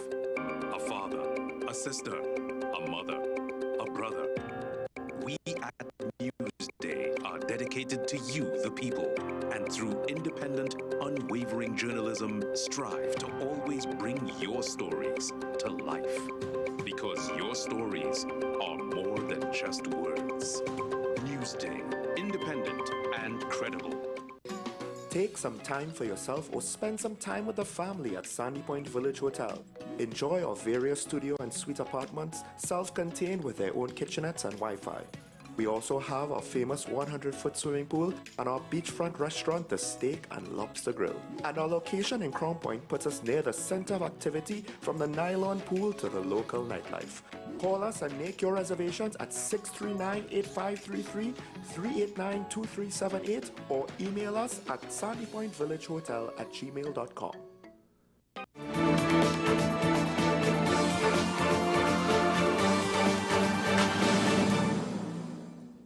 And we are back on Strictly Legal on WESN Content Capital. And as I said before, today we will be discussing a landmark decision in domestic violence accountability titled Justice for Samantha. And just a bit of background without going too much into detail, because of course we will have the guests to discuss about it. Samantha Isaacs, she was a domestic violence victim who was shot in both legs and behind her head by an abusive, jealous, and possessive ex-husband or ex-boyfriend 6 years ago. And on May the 16th, Justice Robin Mohammed held that her rights and that of her mother, because her mother basically filed an action and her son to the protection of the law and respect for private and family life. And what the court would have indicated is that their rights were infringed by the inaction of the police and the judiciary. And she would have requested basically certain declarations, as well as the court awarded compensation. And we will discuss in terms of how this matter came to fruition, what were the legal principles, some of the facts, and all those things that build this matter of accountability, and of course, the reason why this is a novel case and why this has been a landmark ruling. And as I said, I have no other than Mr. Douglas Mendez, Senior Counsel, and I'm so happy and so privileged to have him with us. Good day, sir. Hi, Ronald. How are you? I am good. And how are you doing? I'm fine. Thank you very much. Nice. Good to see you relaxed out of the courtroom setting and everything like that. I'm glad to be on your program. I like the professional finish. Thank you very much. We strive our best on WESN.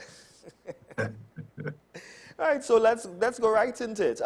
So basically, this matter, I mean, it's 100 plus pages of text in what we call a judgment.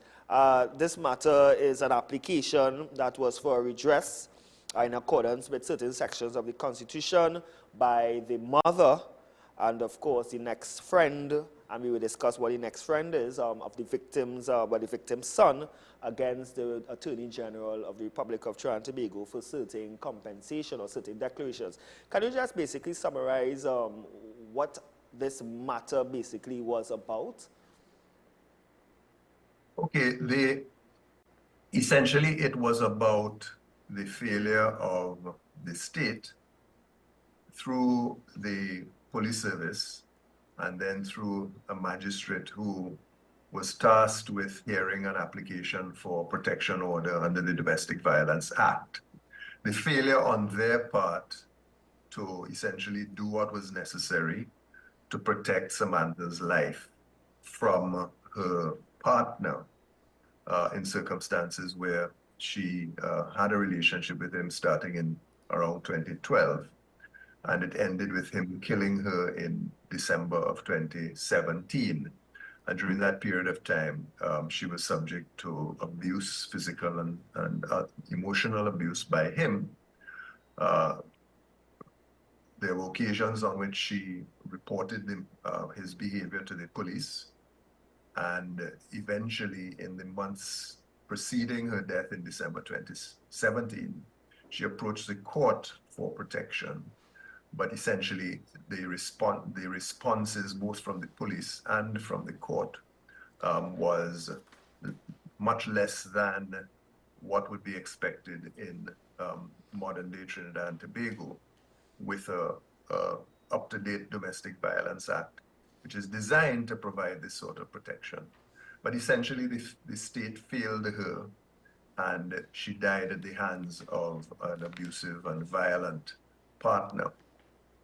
So the action was brought by Samantha's mother, Tot Lampkin, on behalf of Samantha's estate, but also on behalf of Samantha's son, who, as a consequence, and this was the case that was being made, as a consequence of the state's failure, essentially lost his mother, lost the family life to which he is entitled as a matter of constitutional right under the Constitution.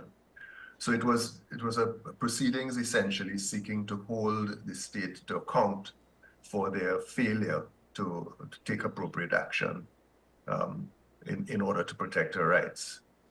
And that's in summary what it is about.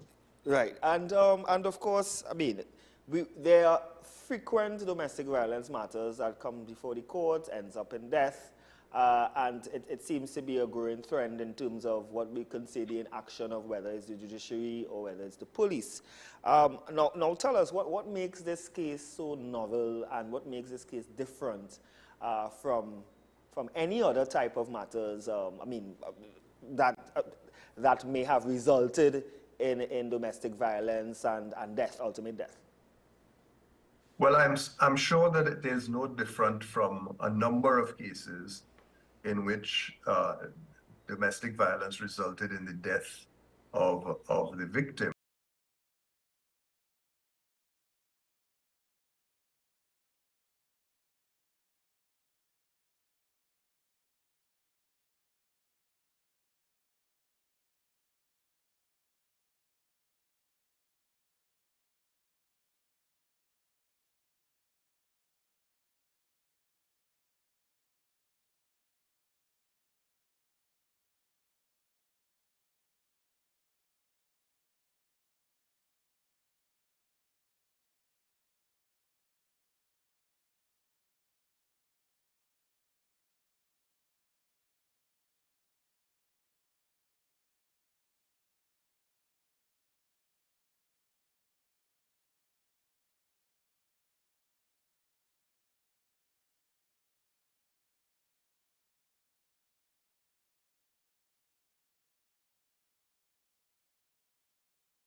and to ensure that the judiciary stepped in at this stage in order to set certain guidelines. Yes, and I shows our also previous guest.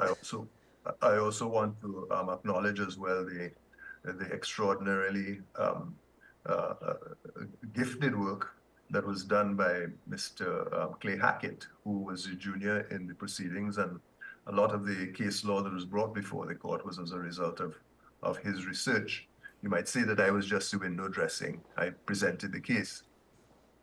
But what the case was about is a claim that under the Constitution, via the right to life, the right to the protection of the law, and the right to family life, that obligations are imposed upon the police, positive obligations are imposed upon the police and indeed the judiciary to take steps to protect life, to take steps to bring persons who have violated the law to justice. So that's what the case was about, and it was asking the court to establish positive obligations. Now, of course, we usually think of the Constitution as prohibiting the state from doing things rather than requiring the state to positively do things. In other words, the usual case is you say the state has violated my right because they have done something to me. Yeah. What this case was saying that rights have been violated because the state has failed to do certain things. It's the omissions of the state that were being focused on in this case. First of all, the right to life. Had to argue that the right to life under the Constitution put a positive obligation on the states to take steps to protect someone's life from being taken by a third party who is a private individual and is not a state actor. And likewise, the argument was that the right to the protection of the law also put positive obligations on the states to take action in order to protect persons from criminal activity. Of course, it is much easier to see that a right described as that, the protection of the law, would impose positive obligations, because how are you going to be protected by the law unless positive action is taken to put things in place so that you could receive that protection? And likewise, the right to family life. The case was about establishing positive obligations on the state to preserve your family life, and in this instance to preserve the life of the mother of this family, the daughter of this family, because of course Tot Lampkin, the mother, was also the beneficiary of a ruling that her right to family life was also violated in the circumstances of the case. So those are the rights that we were seeking to have vindicated. Why? Why come under the Constitution? Because this is the supreme law of the land. It is in the Constitution where our values as a democratic nation are supposed to be set out and are to guide all other laws and are to guide the activities of all state actors, police and judiciary and everyone else. So that is the place where we would hope and wish to find principles which put obligations on the state to protect persons from domestic violence, which is well known, and which of course cry out for action on the part of the state to provide that sort of protection.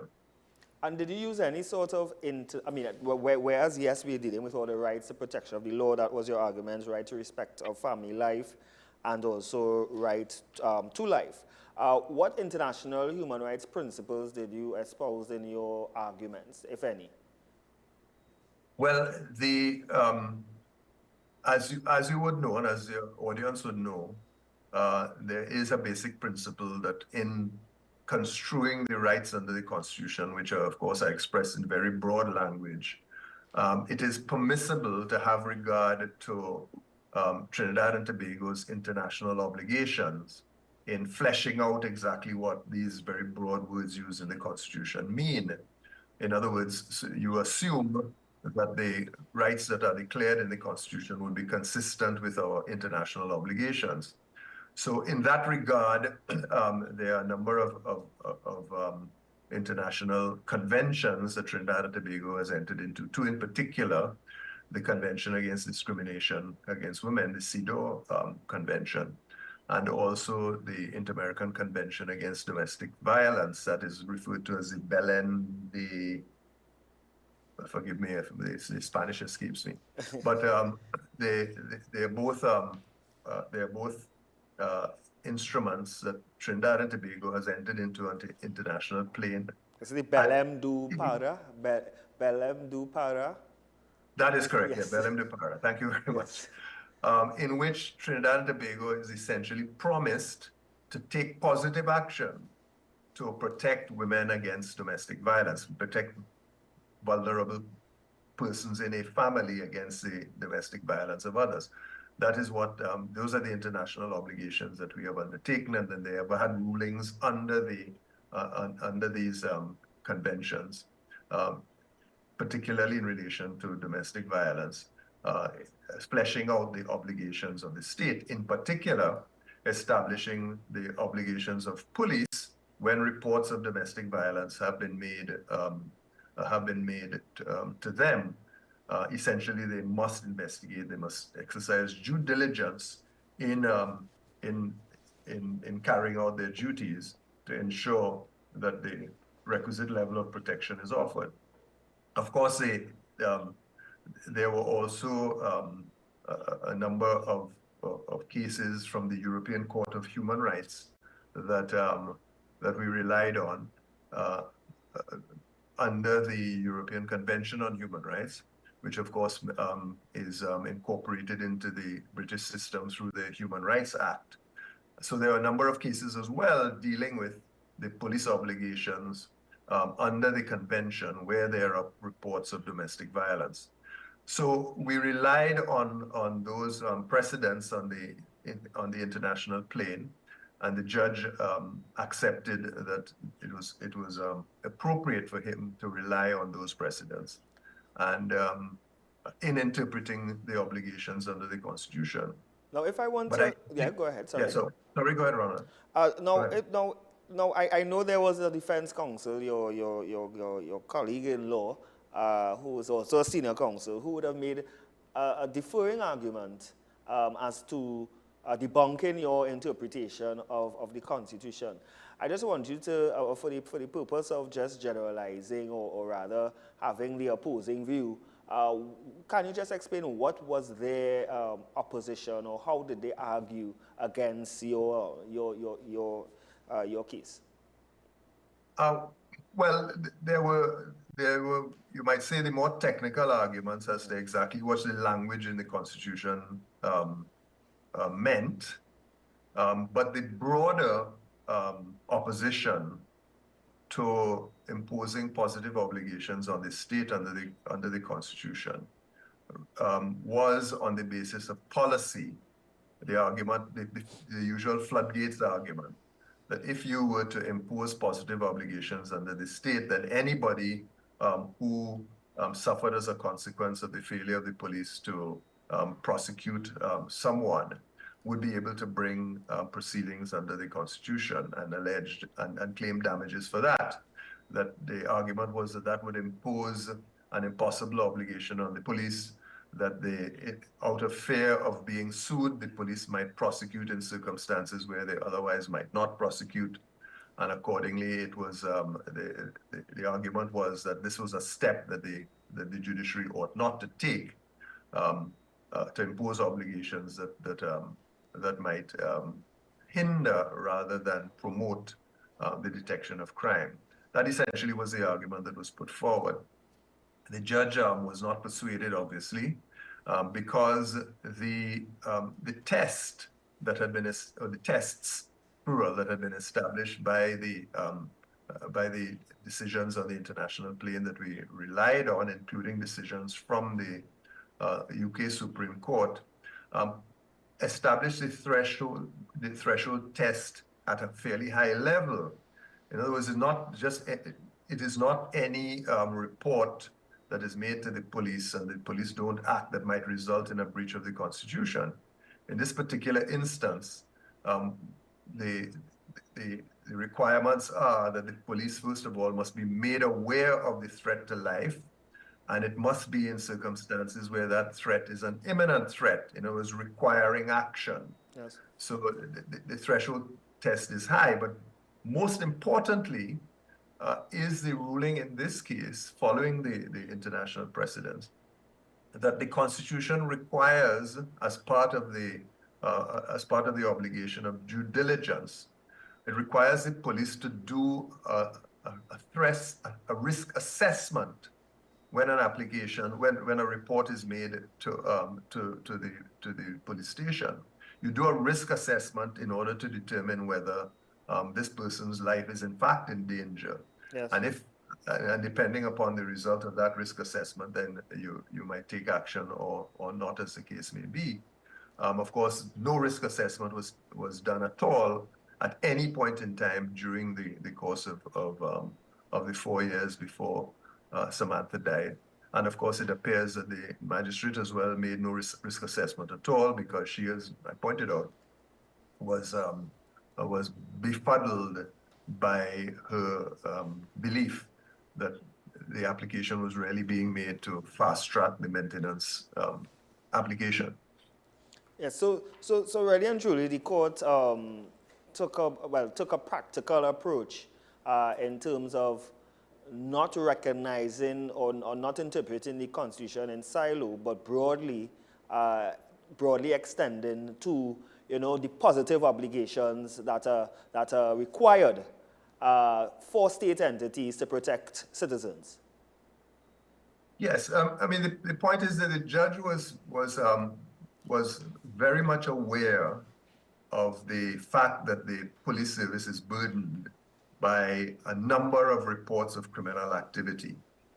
And the judge is also very well aware, the judiciary is very well aware, that the police have to pick and choose which reports of criminal activity they are going to expend their resources on. We have to accept that despite the fact that we are a relatively speaking rich country, at least richer than many of our neighbors. Yeah.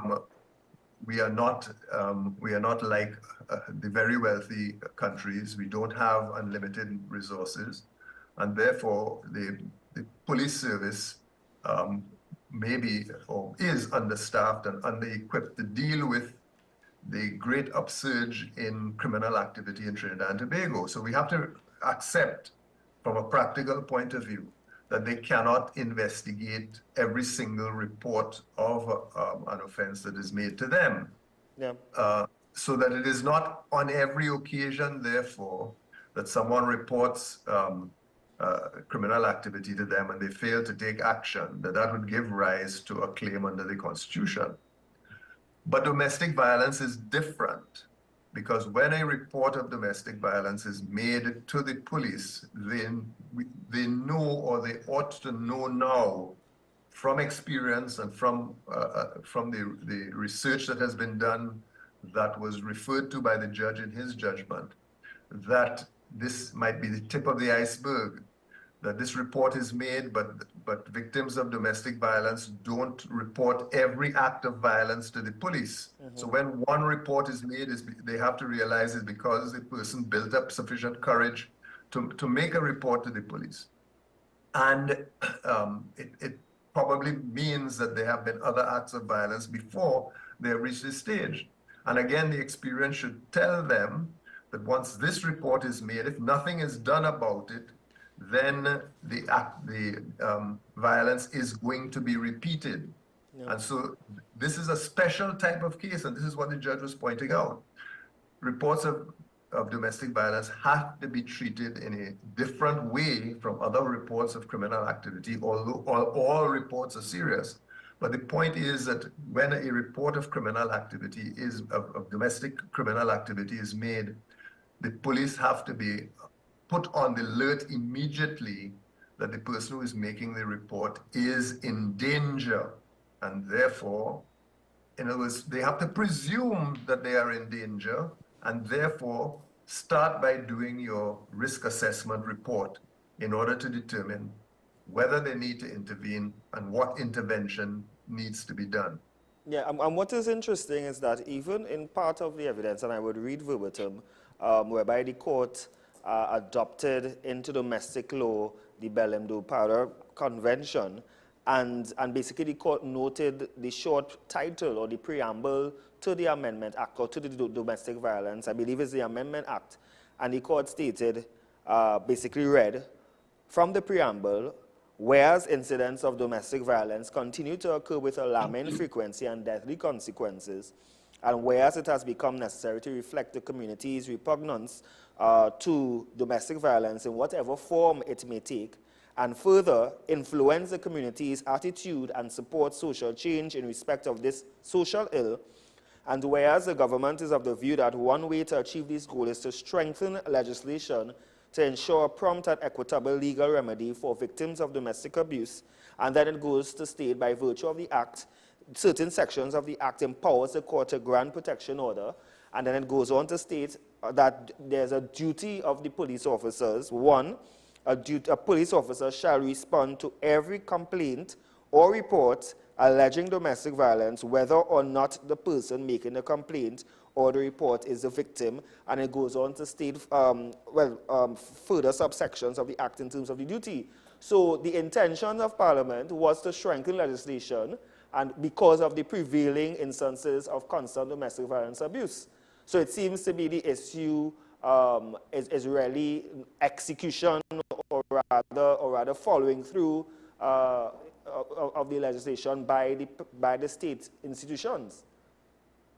Well, so I think you could say that in this instance, in Trinidad and Tobago, the legislative arm of the state did their part in that they passed legislation, they created mechanisms, they created a structure whereby protection against domestic violence can be obtained. And a lot of resources was put into creating those structures. The police service itself responded by creating special units to deal with domestic violence, so that they responded in that way. Of course, there are still ways in which the Domestic Violence Act can be improved, but that would be for another conversation with persons who know better than I do about that. But as you pointed out, all of these wonderful mechanisms that are put in place under the Domestic Violence Act now have to be executed, they have to be implemented. And that is where there was a failure on the part of the police and the magistracy in this case. They didn't do their job, essentially. That's basically what it amounts to. They didn't do their job. And I should point out that the Police Complaints Authority became involved in this matter, and they investigated the police response to Samantha's reports and so on. And they made recommendations to the Commissioner of Police that disciplinary action be taken against named police officers, and nothing was done. And nothing was done. I want to take I want to stick a pin here because I know we have more to discuss, but we want to take a break firstly, and we'll be right back.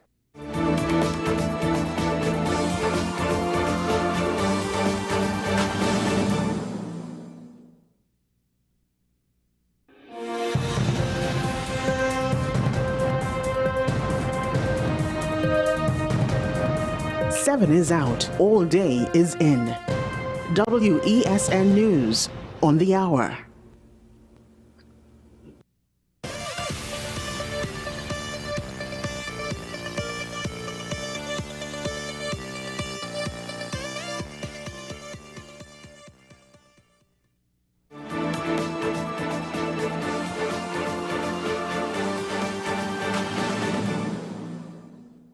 And we are back. You are watching Strictly Legal on WESN Contents Capital. And we are speaking with Douglas Mendez, Senior Counsel, on the landmark decision with respect to domestic violence. And before the break, we were discussing the courts, basically the courts, I'm not sure if it is a directive for the issuance of disciplinary action against of named officers. But Senior Counsel, can you just expound on that particular point?